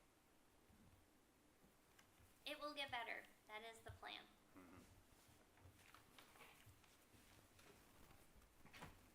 So that's, lighting performance standard. Did anyone have any concerns, or we were good with just the noise ordinance, maximum capacity of property lines enforcement? I'm good with that. I was fine with that, actually. I would leave it, though, if we start putting something Yeah. in place, I would just ask how, we don't even Not enforce going the there. noise I mean, somebody has to complain by that time, I hate to say it, it's already over, The event's Yep. over. You're Well, asking it's for on the something- regular, but we're asking for how you're gonna enforce it if you put Right. another stipulation to it. that's why I'm fine with it. Too. So nothing on 5.05? Yep, I will consider it addressed then. Okay. Okay. That the level of information has been provided, is sufficient. So next is talking about the number of parking spaces. And so, this is where it gets a little bit, different. Part of it is again, we put limits on numbers, and so, assuming that there's only 100 people in the outdoor special events, that's 50 parking spaces. Again, we put the parking calculation based on maximum capacity. It's an outdoor event, and so that is difficult for a fire marshal to interpret, in some scenarios. And so, for this purposes, what I wanted to verify is that we're looking at the 100-person event, 50 parking spaces. So that means a total of 163 parking spaces would be required, 50-50, 30-50. Again, this is for all of the uses that are applied for. So that would mean additional parking is required, on top of the 129. However, the applicant does have additional, gravel area on the site, in which, specifically in the rear or something of that nature that could be striped, and then you could get up to that number. Again, thinking of employee parking as opposed to like straight up customer parking or things of that nature. So, from a compliance standpoint, if we're still going for all of them, we would need additional parking to be identified. You just said striped. Even though, Parking lot Sorry. doesn't need to be striped, right? In the gravel, Gravel. It needs to be striped in the gravel. so from a site plan standpoint, I need to see where those are. Oh, But just from a site really, plan, but it you don't have doesn't. to do it in real life, though. On I site plan, you believe in, do. I'd have to double check, cause I Think don't wanna go off Orion. memory, but you have to have some level of identification between each parking space. Let me go back and verify that though. even though all the farm market, the event area, the kitchen, the manufacturing, food, it's all in that front barn, and I'm still only allowed 99 max in there. Correct, so, 50 for the outdoor, 50 for the, indoor event venue. Forget what the 13 was for, and then there's another 50 associated. I believe this is for your, the manufacturing component, I think one of those two numbers were. And so that would be the total of all 4 uses. This is 13 employees? 13's for I the think- manufacturing. Okay, thank you. Yeah. But there is sufficient room on site, so I think it just needs to be drawn on. Okay. Good with that. So next is talking about, section 6.03, regarding the parking lot. So a formal parking lot plan can be provided, pretty much can be as minimalistic as just that note on the site plan, depending on the PC's, interest, but it could say that you have to make sure that, you're maintaining this parking lot to ensure that there's not regular, hot standing water, that there's not enough of a dust issue, so there would be some level of maintenance associated with that, to not cause that nuisance. Parking lots, on the south side are required to be 20 feet from the property line, and the planning commission does have the authority to require curbs or bumper blocks. So clarification to the applicant, do you wanna do curbs and or bumper blocks in this parking lot?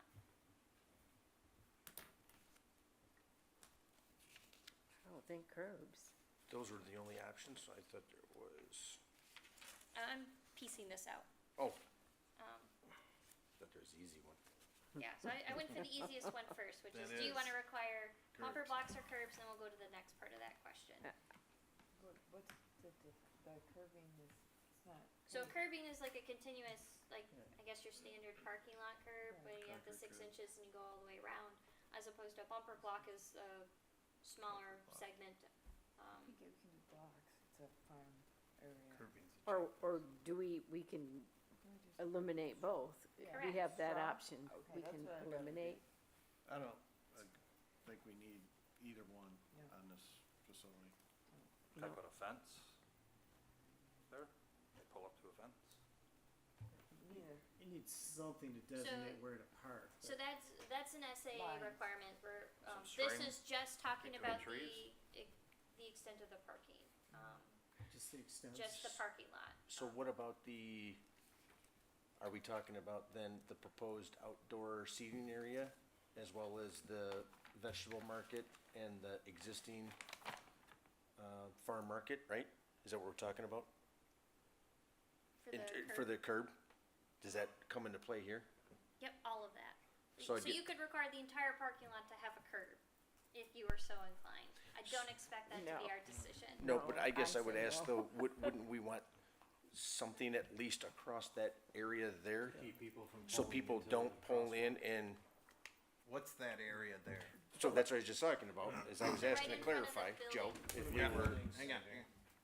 I was asking, since we're talking about the parking lot, and if we're looking at removing everything else in the parking lot, which I'm okay with, but are we not gonna look at the proposed outdoor seating area, the proposed vegetable market, and the existing farm market? Farm, everything, Shouldn't there be something across there so that people, when they pull in, don't go through. don't go So through? right now, what's proposed is the buildings, and then there's, cheating off your site plan. 5 feet of striped, pedestrian walkway, crosswalk that will be identified. Smart. And then you have your maneuvering lane. So Can I there put is no Could I put official, a fence down that If sidewalk? could I ask Jeff, when you say, it says proposed striped pedestrian crosswalk. I didn't know it said proposed Yeah, structure. it says proposed striped pedestrian No, crosswalk. I'm gonna put a fence from here all the way down. I understand, but it's here, it says proposed striped pedestrian crosswalk that you've got going here. And we're talking about eliminating the curb and, blocking out here, but still, What's here? there needs to be something, and a rope, to me, sounds not sufficient, that there needs to be a bump so that when a wheel hits it, you hit it. If you hit a rope, some people just keep pushing the gas and keep going through. You're trying to keep the cars off the pedestrians? From, Is that yeah, the- from hitting, Can I put a fence A down fence, there? like a Sidewalk? No, just put bumpers, like solid, There's nobody parking up to it though. or Right, it's timber. just maneuvering. I thought it was a walkway. There's no parking up to that curb. Okay, what if Someone someone's backs backing a out? spot. There's I room to don't back know. out of that I spot wanna right make sure there. where. I mean, you look at So where a all the fence parking was spots are. articulated? That was Are the you talking desire? like a, Plan on like a, putting a black fence all He would the like way to down. put a black Jeff, fence. come down here and show us, Is it split where rail, you putting I'm the fence. presuming? so we're on the same page. I plan on putting a fence from this property line all the way down this sidewalk. Yeah, but the cars ain't even parking on this, right? They're parking over here. No, Stevie's worried about when they back When out. they back out, they back right into They it. go back. You could back into the pedestrian lane. It needs to have something, either the fence or the bumpers. Maybe I put think a, the fence would be fine. I would say, how many places have you driven to that you don't have some type of Yeah, level yeah. Designated. of protection from going up to, there's nobody that I'm aware of that just has a flat surface that you pull into or you back out of. If the fence is substantial enough, that would be adequate, because no one's gonna drive through a fence if it's substantial enough. Instead of like, Be instead surprised. of like the parking blocks, could you use the? I just don't, what about a timber? Yeah. A 6x6, you know, the old What if I pour railroad, the sidewalk 4 inches high? six. Is that sufficient? it'd have to be 6, cause then it would have to be, you know, a 6-inch step down. Yeah, just let them roll the curb, right straight through here. So we're paving the Or can- sidewalk in front? No, So how are we Putting getting the 6 curb. inches up? Are we putting road ties down and then putting gravel 6 inches up? I personally think if you put the road timbers, that would be sufficient rather than spending the money on a concrete curb. So, even better, even better. so a fence won't work. Yeah, why are we against the fence? The fence is gonna do the same job.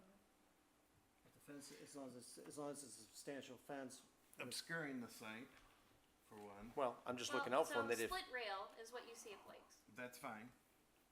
No, I'm gonna put like one of them wrought iron, black aluminum, Okay, I just was looking out for you, if you put a railroad tie there, if someone hits it, doesn't do anything, right? but let If someone him- hits a fence, He can figure that out. you can, Yeah. you by all means, you buy, if you wanna put it, I'm just throwing it out saying, So if you put a fence is good? fence and someone does hit it, now you gotta, I'm sorry, now you gotta fix it.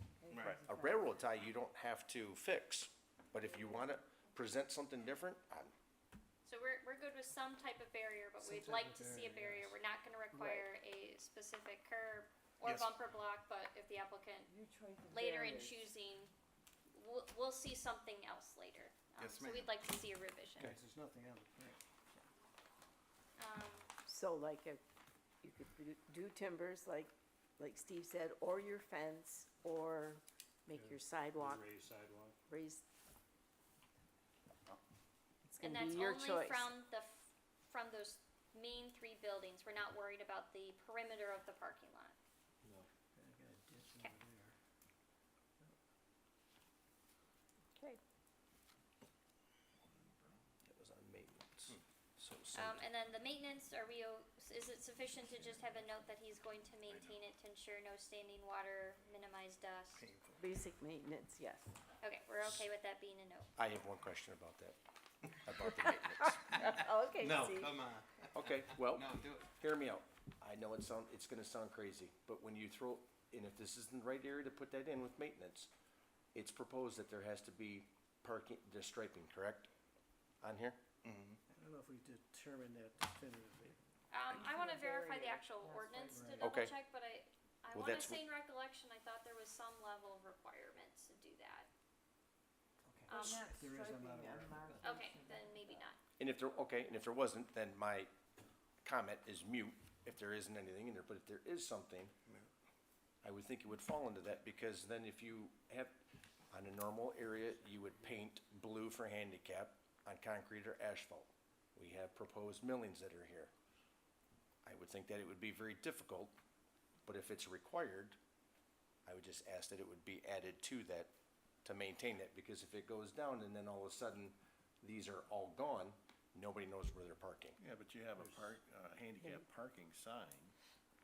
I meant not just that, but also all the other markings that are on there.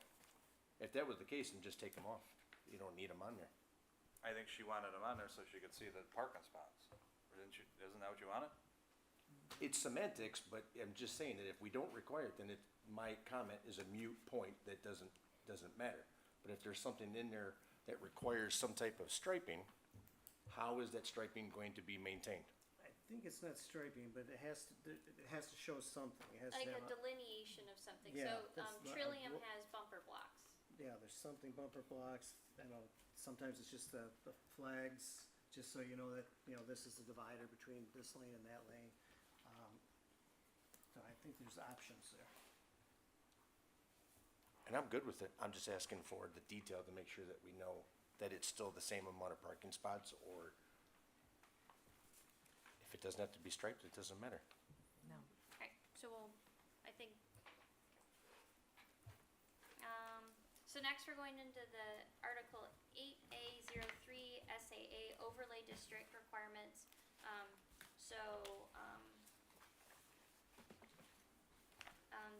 So there is required to be a barrier for the gravel parking lot, and so it requires a 35-foot setback from any neighboring residential property line, meaning the existing parking lot would be too far on the southern property line. So it's where that fire lane is, as we talked about dual purpose, and is that part of our parking lot or not part of our parking lot?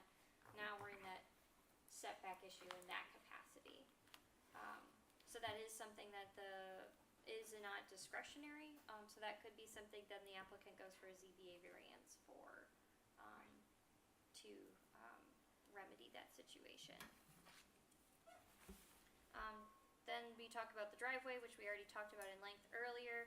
We already talked about the screening on that property line. One of the components associated with material of the gravel parking lot is that it does require some level of gravel, so millings gravel is not a very technical term, as opposed to millings is a certain grade of ground up asphalt. We do require 21 AA aggregate. However, in talking with our other engineering staff, you can have millings function in that way as opposed to it being limestone or some other aggregate material. And so that's something I would say we would review in engineering, is the specific ensuring that the quality of the gravel area Meets is MPAC. meeting our requirements. So I apologize for not articulating that very well in this specific review letter, but we do have standards associated with it, and that would be validated later in this process. Sounds good. This is, Yeah, this section is where it states that you have to, the limits of the gravel parking lot shall clearly be identified by appropriate movable barriers, wood stakes or metal stakes, small logs, precast bumpers, and that the use of a bright orange snow fence cannot be used for that purpose.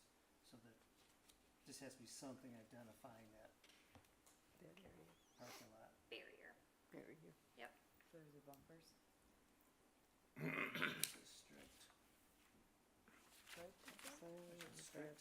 Is that strict or I strict? think it's supposed to be strict. Okay. Strict, yeah. Yeah, strict is not strict. Right. Okay, thanks, DJ. Two please or one? So next is talking about our indoor event specifically, so a lot of the requirements are the same as SAA, specifically. The biggest component is that the zoning ordinance, you're not allowed to operate beyond midnight. Our condition was 11 PM due to that component, but otherwise we don't have a number, time, duration, or frequency, which we are allowed to set per our zoning ordinance. It's one of those standards that's established. And that's on 16.39. Correct. Yep. So, And this is for the indoor event venue. Right. so on the site plan right now, under special land use event hours, it has section 16.39, event hosting completed by midnight. Correct, so we would want that to be revised to 11 PM to be consistent with our condition, based on the operation.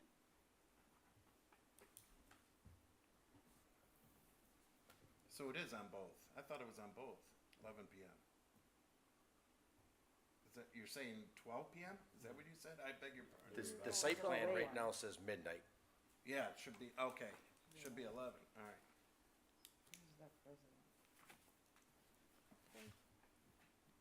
So do we wanna have any number, time, or other duration or frequency requirements with the indoor? Okay, I don't, I think that's good. Anybody else? Are we all good with frequency? That all indoor events would be done by 11. By 11 correct. PM? And we don't really wanna set a time that they, when they would start or anything? We're good? We generally have had a requirement that it didn't exceed a certain number, Of hours? a certain number of, events. Per year. Are you back on number, are you at Per week. notes, DJ? Pardon? Where are you at? I'm just going through He's still section there. 1639. It doesn't specify it in here as far as the, I thought that was the reason the SAA for the Yeah. indoor, it was unlimited. This building. Yeah, it just says that the township board has the determination whether the event hosting facility is truly ancillary to the site's agricultural use. And then it says the township board shall limit the number, duration, and intensity of events as appropriate to ensure compatibility with the surrounding area and neighborhood. Well, that's not, sorry, that's not for us to address then, cause that says the township board. Correct. So we would just recommend that. That's told. So It What would you says guys township recommend board. for them? So Yep. it sounded Think like I- there was Okay. at least one vote to say that for the indoor venue, we would not put any restrictions on it, as they would be only allowed to be indoors. Is that I the would- majority opinion, or would you I like would go to- with DJ on adding some limitations. Trillium Farm had limitations. Yeah, but they're in a different zoning. That was the whole reason why they put me in the SAA. That's right. DJ, where'd you read that at? Well, It's in the, so 16. our SAA does allow us to restrict it still. Yeah. So, My biggest concern is everywhere.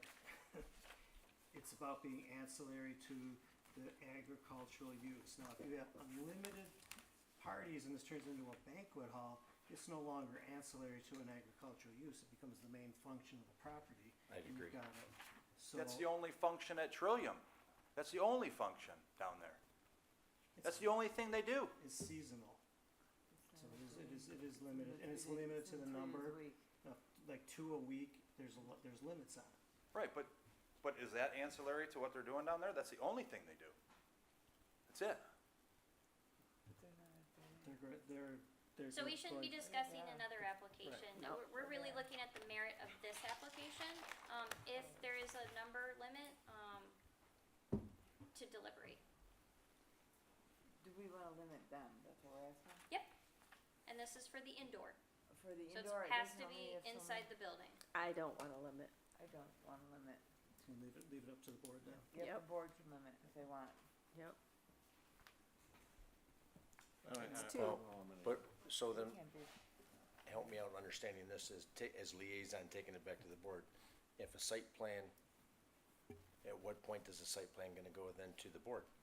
So this is something that, as part of our special land use, No, we don't. at the time, we Uh-uh. chose, at the time, with our special land use recommendation, we chose to limit the duration. We did not limit the events. But he's saying the site plan going to the board. It doesn't. Correct. I'm it's talking not. about that, But- if you guys But are, again, if you read the strict provision, it talked Okay. about the township board approving it. So Gotcha. hypothetically, if at the site plan review stage, we say, you know what, that it was more appropriate to do that, that element would go to the township board, not the entirety of the site plan. All right. That item would be the only thing going forth. Gotcha. Well, But it sounds you like the drew general that one. consensus is we are not gonna require anything for the For indoor the, event. correct. Is that accurate? I'm good. What You were good. what are we trying to require? Or not be able to do in this barn? Prohibit, yeah, What are we trying to prohibit? A commercial banquet. This isn't, Jeff, this is inside the proposed the seating that would, right? Or are you What's that? talking about going inside the existing It's the building to the north. to the north? Yep.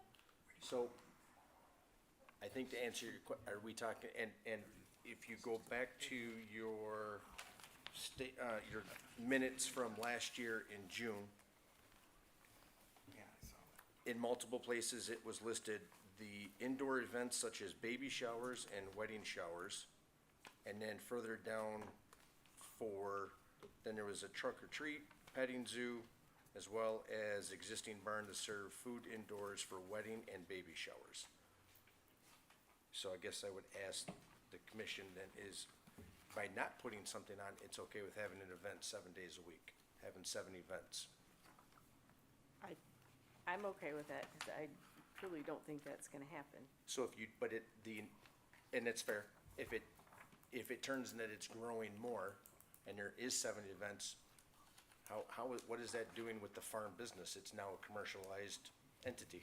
Well, But maybe their events are making wreaths, from their evergreens that they're growing, you And know, that- maybe, a long time ago, that's why we came up with the value-added farming. You're allowed to do different things that doesn't have nothing to do with farming, as long as there is a farm there. It was to try helping the need of the farm, because we were wanting the farmer to stay alive. And in today's way of farming, the farmer's having a hard time staying alive, so we came up with value-added farming. They were able to do different things on their farm that really didn't have anything to do with the farm, but it was just there to, it's like the haunted hay rides and all that. That doesn't have nothing to do with farming, but the farmers are doing it because it's actually making them money. So, having something done inside of a building where it's enclosed, I don't see where there's an issue where that farmer, I mean, it's not something that's creating a havoc on the outside where people are having a problem with, so. I was one of the people that came up with the value-added farming, and that was something that the farmer really wanted to have back then, was something to help subsidize. Diversify income. Right. At what point does that become heavy-handed? Exactly. That you have I mean, more events or more commercialized items that are offsetting, that are not your farm And becomes so- to the side. And so some of this is going more into the philosophy of text amendment, I would say, territory. And so for this site plan, for this specific event venue, do you want to limit the number? There's 3 people that have particularly articulated they do not see any limit for limit. And then there are 2 that have, and we have 2 more votes to be casted. Little clarification. I mean, this use is a special land use, which is our recommendation to the board, but they've already approved that based on the site plan. So now we're just dealing with the site plan. If we approve the site plan, if we did, this is not going back to the board for them to look at the number of events. I mean, they could, but it's not typically gonna go there. Well, because of how it's written, I do think because it says the township board has the authority, it would be best practice to say this item is going as an amendment to their special land use and say just that component. Correct, they would not be looking at the entirety of the site plan, it would be just Just the that action component. item, because of how your zoning ordinance is written. And this may apply more to the outdoor events, but, you know, this exact property, we approved something and it ended up having to get shut down. It just got too intense. So if, in this case, if this gets approved, and let's say this does turn out to be a use that's not compatible, does the township board have the ability to go back and scale it back? So we could, talk about the nuisances associated with it and have the justification for revoking special land uses. And so we would, based on our approval standards, you can retroactively say this is causing a nuisance, it's being, again, not this operator in general speaking, that's causing too much noise, it's causing too much traffic, this is causing a violation of the special land use that was given. And so therefore you would then do the redo a public hearing to revoke the special land use. And at that point, well, typically you notify the applicant first from an enforcement standpoint, saying, here's the issue. Hopefully you're talking with that party, coming up with a remedy, but if push comes to shove, you do have the authority to revoke special land uses, through a public hearing process. That's good to I know. just don't wanna make something that just runs out of control and there's no remedy, no enforcement, and, you know, Well, and that's why we make a motion to approve a special land use, you make it as detailed as you want it. And whatever you wanna see in it, put it in there. in other words, Well, if you don't we're like it, taking you can go detail back. out. Pardon me? It sounds like they wanna take the detail out, there is no remedy. So, okay, I just, That's why I wanna be careful with special land uses. Caitlin has made it pretty clear. thank you. So we still have 2 votes. Okay, and the vote is on whether we. Are requiring a limit or not a limit? If you need to identify who those 2 I think are, if I it's- can if look it's into ans- it. Yeah, you can see who they are. If it's ancillary, I think And there should Alex. be a limit. I'm on the fence with this. To me, We're not talking about. ancillary is ancillary, it's not unlimited. I can't agree with that. Yeah, unlimited too.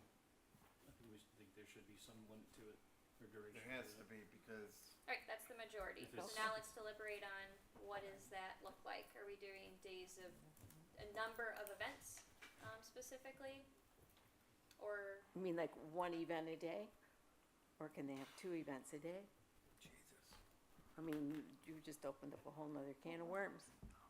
so that's how we did the other special land uses, is we said you only had so many per week, that you could process.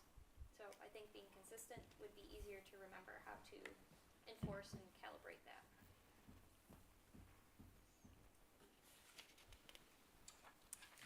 Jeff, how many think you're gonna have? I don't know. And I I don't know know. what time they're gonna start, and I don't know what speakers they're gonna use, and I don't know what day of week it's gonna be. I have no idea. Okay, So, I'm just asking. how about you guys just tell me what you feel that I can do there, and then I'll just work around what you That's guys what feel. we're trying to. You guys give all the may as well best- come over and just build the property, tell me what I can do there, and then I'll just go there. So, we're going backwards here tonight, like always. Been dealing with this for a year, so. Or I'll just do what everybody else does in the township. Run how they wanna run, no big deal. We're trying to give you the best options. I've been for- hearing that for a year and a half. Well,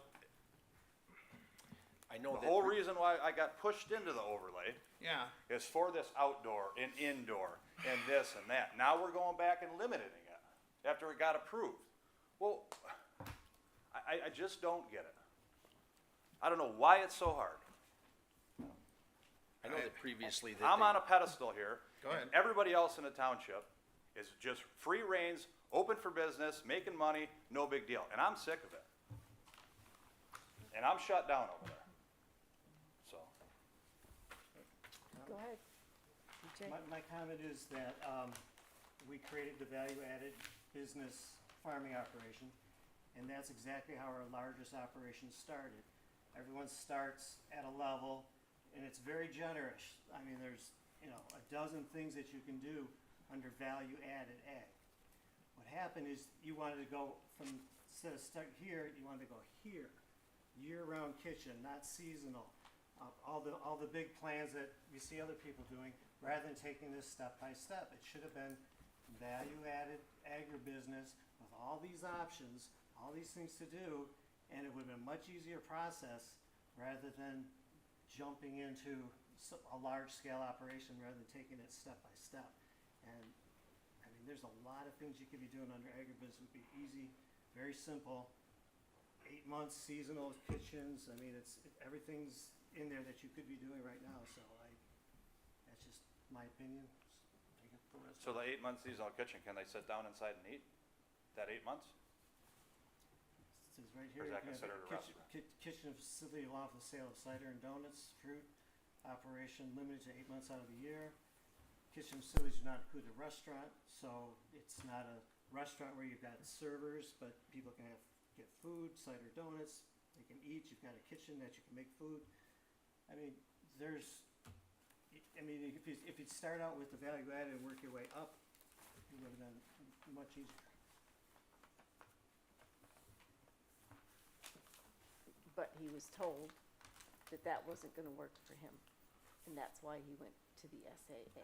Yeah, I don't know what happened with Yeah, who said I'm what. not gonna, but, I So mean, I- gatekeeping back to duration frequency, Go we ahead, do go have ahead. the authority to limit the number per week, if that's how you would like to regulate that. So there's 7 days of the week, so that's the cap, which is essentially unlimited, so probably not 7. I would say 2 would be unfair, for the typical operation and being consistent with the general character of the area. So 2 to 6. I know that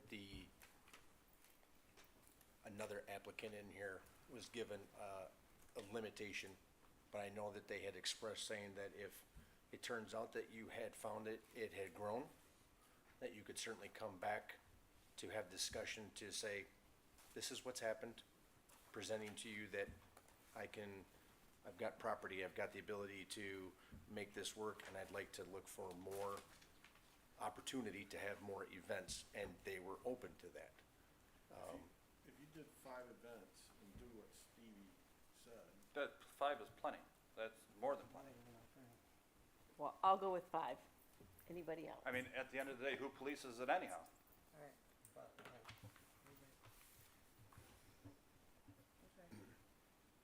5 events, anybody? I was thinking 4, I was not th- I was before you thinking even four. I said was it. gonna say four. Before you even I know. said 5, I just thought, cause Caitlin said 6, I'll say 6. 2 is too much, or I was too gonna little. say 6. I'll say 6. Is that per barn, or is that, 4 is in the middle of 6 and 2. That's why I picked 4. For your indoor event, not Well- including outdoor. Outdoor's different. so So I trunk or got, treat is different than your. so if I build this future one and I have my original one, is that 4 in each barn? Or 4 split between the 2 barns? So the farm market doesn't have events. So that's your restaurant, correct? Yeah, it says event area. Yep. So, that's part of your eating and drinking establishment. And so whenever that has hours of operation, if you decide to have a baby shower in there as part of your restaurant, that's not counting a frequency counter. But again, if we're talking about an event that's happening outside in a separate facility, like, again, it could be a wedding shower, it could be an actual wedding, that's the counter.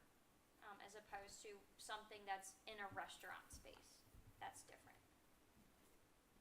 So in his main building, where the kitchen is. Yep. Whatever he has in there doesn't count as an event, is that what you just said? You've got me So mixed right up. now, he has that designated as the special land use associated with the eating and dining establishment. So we have not processed that as a special land use yet, but it is a different use. And so we would not apply this use requirement to that use requirement. That wouldn't be fair. That wouldn't count, okay. But if we never, again, if you were to, let's say, deny that indoor outdoor eating contest, I would say it still is clearly labeled as indoor event, and then that would count towards your number. Sorry to be complicated and super technical. Yeah.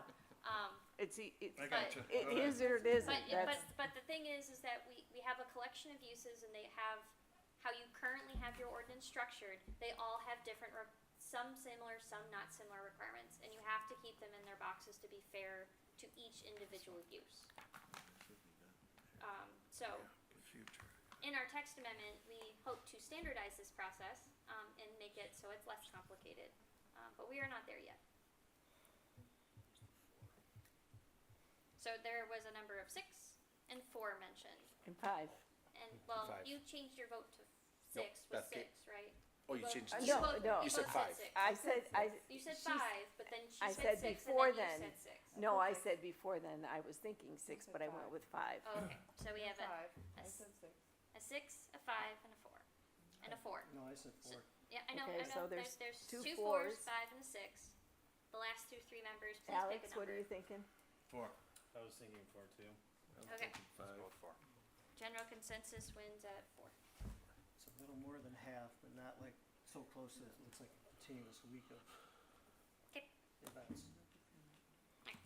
Next is our outdoor event, so more of a footnote, again, we require minimum, site of 50 acres. That's something that's pending in the text amendment to change. That's not discretionary. So that's something we're evaluating. We already talked about screening. I would presume it would still apply to that use.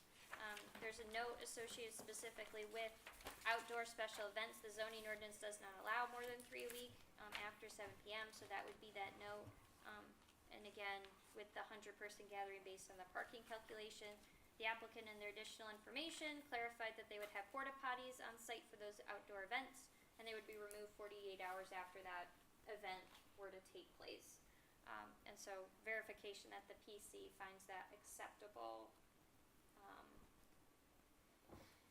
regarding the special event when it's outdoor for additional bathroom facilities. Sounds right. That's good. That's good. I put a general footnote regarding variances. The applicant has mentioned, and this is something I don't have the institutional knowledge on, but they talked about how there's the north property line, there's no separation between that and the residential zoning district, and so there is a required separation there, and then you have your property line to the south. And so the applicant had mentioned in some correspondence with me, talking about it being a non-conformity, so we only recognize legal non-conformity, something that was there in place, meeting the rules. And so my question is, and that can be something that we verify administratively outside of the PC meeting if we don't have the answer to that, but where is the parking lot existing currently as opposed to being an expansion?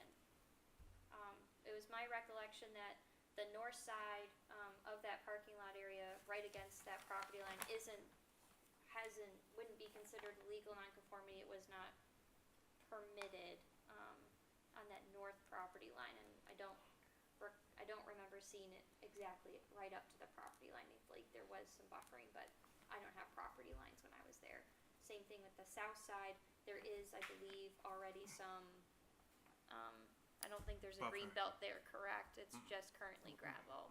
And so that is the clarification that the planning commission can provide if you decide to say that you're going to allow for the continuation on the south side. Maybe it's the easiest one to talk about first, because that is clearly being utilized as maneuvering lane between this property and the southern property, and therefore if you make that clarification that is considered a legal nonconformity on the gravel area south of the property line, that would not cause the 20-foot buffer separation I mentioned earlier. And so that would become a null and void nonconformity. They're not expanding where that gravel area is, and therefore not a compliance issue. So what are you looking for exactly? I got lost on that one. I did too. Sure. So we're just gonna concentrate on just the south property line first. Yes, I'd like to. We're talking about the lane and if we need to make rules about the driving. Well, I want a clarification to say, I'm fine on the 20. is this 25 considered foot setback. a parking lot? Hold on. Unfortunately, we all don't have the aerial component associated with it, so I will pass around my phone unless everyone else wants to Google Miller Farms. But essentially, based on the aerial information, I believe this is from 2023. So it isn't up to date. I would say that the current aerial that I found, it does not show the gravel going all the way south. And so therefore, we are adding the fire lane areas on either side of that proposed green belt area. And so therefore, it's not considered a legal nonconformity. So, that area here. Do we have to determine if it's considered a parking lot when it's shown as a fire lane? So we already did that earlier. So my question is it illegal? Is that considered a legal expansion or not an illegal expansion? So, Legal. does this? Yeah. I would. So on that south side, this is where I think the fire lane's going to be, and there isn't anything there now, as opposed to this is considered his legal gravel area now.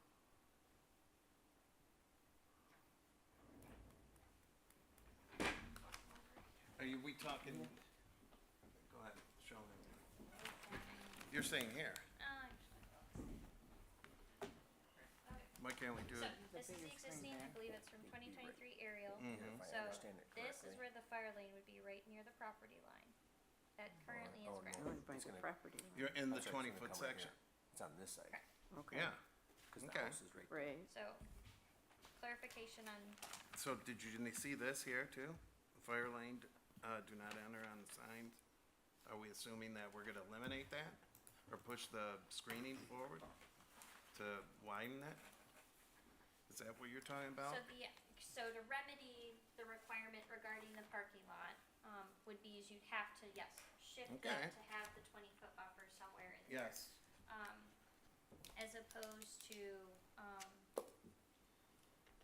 leaving it non-conform, leaving it as a 20-foot correct, and encroaching on the property line. right. Alright, So the question is, just restate that. So the site plan shows that they would have the dual driveways Right. coming through. As far as I can tell, that's not currently here, so you can't call it a non-conformity because it's not there now. Okay. And So. what do, yeah. what do Good we do? question. What do What's- you, what's the what, action? So- what exactly are we? So I'm clarifying that, unless, again, this is from a 2-year-old aerial, and so I'm not aware, I don't know if there were some permitting in which gravel is all the way up to that south, and that was permitted at some point. Well, this is There's probably. gravel Well, there, they- there's gravel Is this- there now. Have you got a black roof on that one? I do. You do. I just Was missed it that. dated? I don't know. Mine shows gravel right up to the property line. What are you looking at? There it goes. It's gravel right up to the property line right now. Right. So you say it's right up to the property line right now? It might be a Okay. foot or two shy. Yeah, it's pretty close. Okay, so we're saying the line right there is where the fire lanes are gonna come now, Yeah. not in the green space. No. No, it's not in the green space, cause that's not his property. Right, so what I'm clarifying is he already Wow. is not meeting that 20-foot greenbelt requirement then. And so because he's not increasing his non-conforming, not making it worse, Right. cause he can't. But, if that's the case, he's not expanding it, therefore, we would not require compliance on that additional, making this be green area, and then having that access way or whatnot. Basically putting that buffer zone back, that Correct. 35 feet. Right, so if we all agree but you that see the that is pond. at the property line, that There's the pond. is in fact not an You see the expansion, pond right across. Just for an eye visual, yeah. then that's not a compliance issue. Doesn't look like a compliance issue looking at the Okay. aerial. Looks like, Okay, looks good. I'm alright, good. so if that's not a compliance issue, then I'll take that off the review letter. No need to change the arrangement on the south property line. Okay. Okay. So then we go to the north side.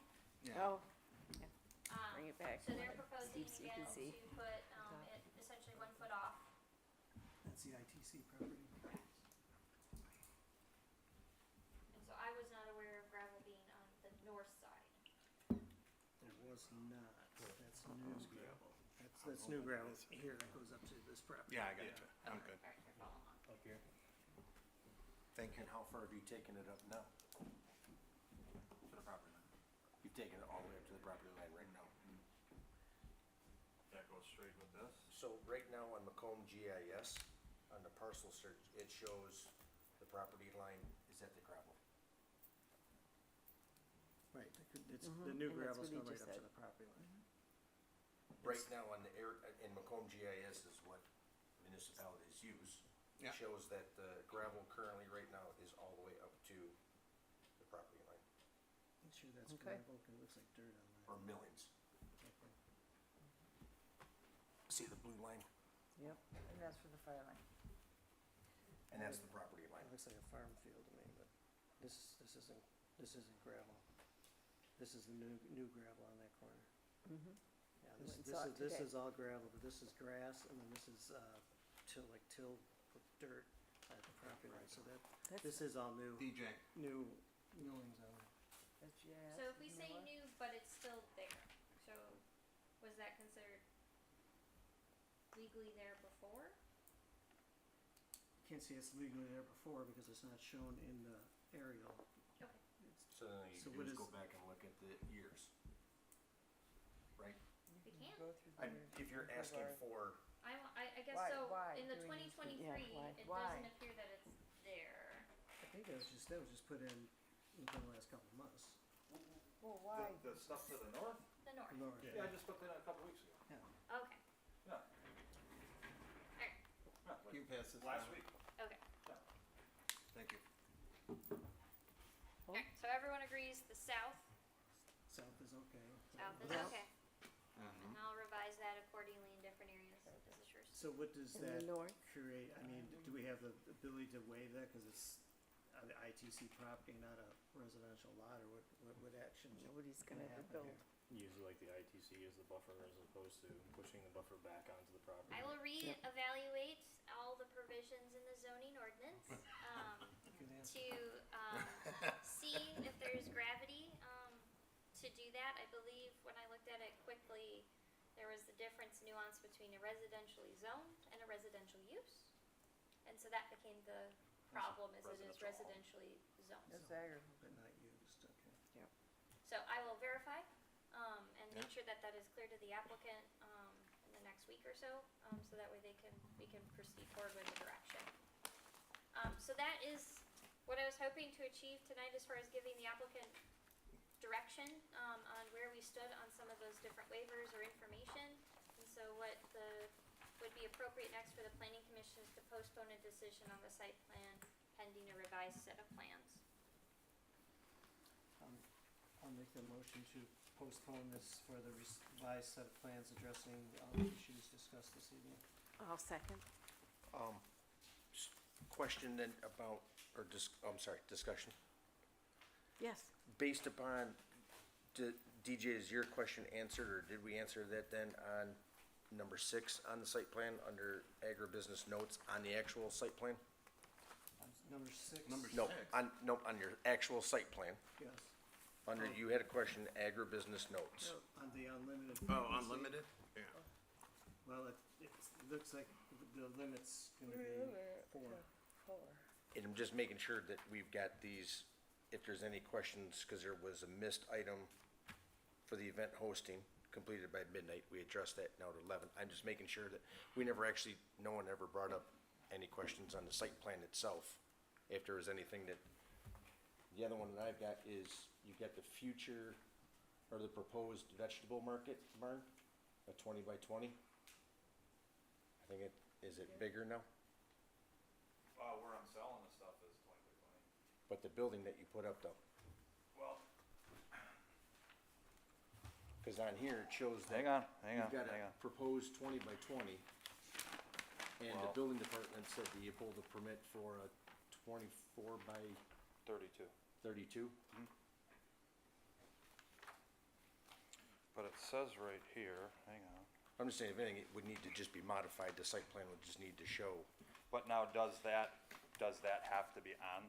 So the That site site plan? plan should show the existing condition of the site, and so, I understand that you can process other administrative building processes, but the end result should still be updated on your site plan until. Even if it's an ag building? Correct, Yeah. cause it should show existing condition accurately. Otherwise, you wouldn't put why put the dimension of your existing farm market of 160 feet in length? No, for that 20 by 20 that I just put up. Yeah, but you put bigger than that. I know, but, so do the ag buildings have to be on the site plan or not? You do, to show existing condition. Existing condition. So whatever is currently on there should be there. Okay. The future ags do not have to be shown, as we talked about, cause it's not associated with your special land uses, which was my concern. But existing conditions should be updated to the point feasible. So let's say we approve the site plan approval next month and then you decide to add an additional accessory building.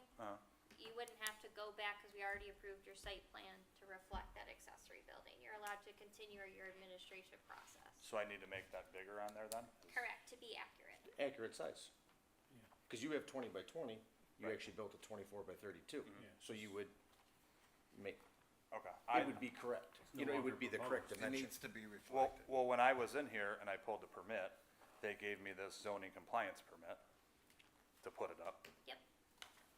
And it says in here for farm market, a building for sale of produce, defined with this ordinance, which allows for general public to enter.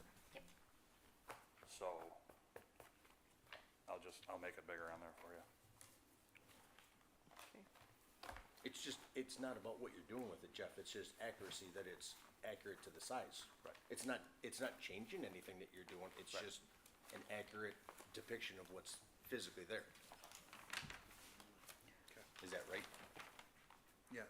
And then Caitlin, you will, I will research the two items and report back to the applicant. okay, and then we have that motion, or did you have more? Yeah, so again, back on the site plan, the dumpster enclosure is accurate, except for, and I needed a clarification from Caitlin or to tell me differently.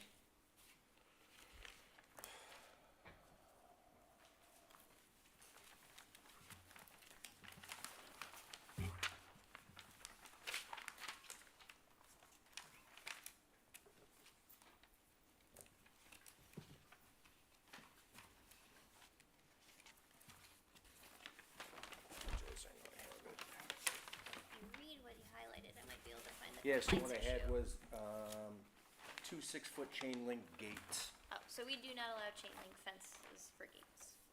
cause that's what it says in the Correct. ordinance under the dumpster enclosure.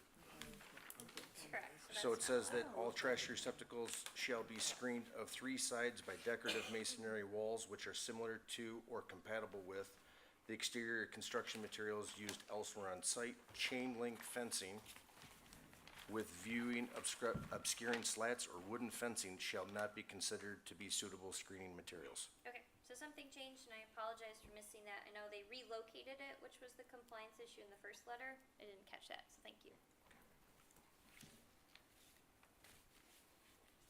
Other than that, those are the only items I had. Okay, so we have a motion, we have a second. Sorry, who was the second? Was it, did you second that motion? I thought I made it. Oh, maybe I did. I did. I thought Beth made it. I did. Beth I'm made it. sorry, yeah. So I So long ago, DJ, I don't know. DJ seconded. All in favor? Aye. Opposed? Motion carried.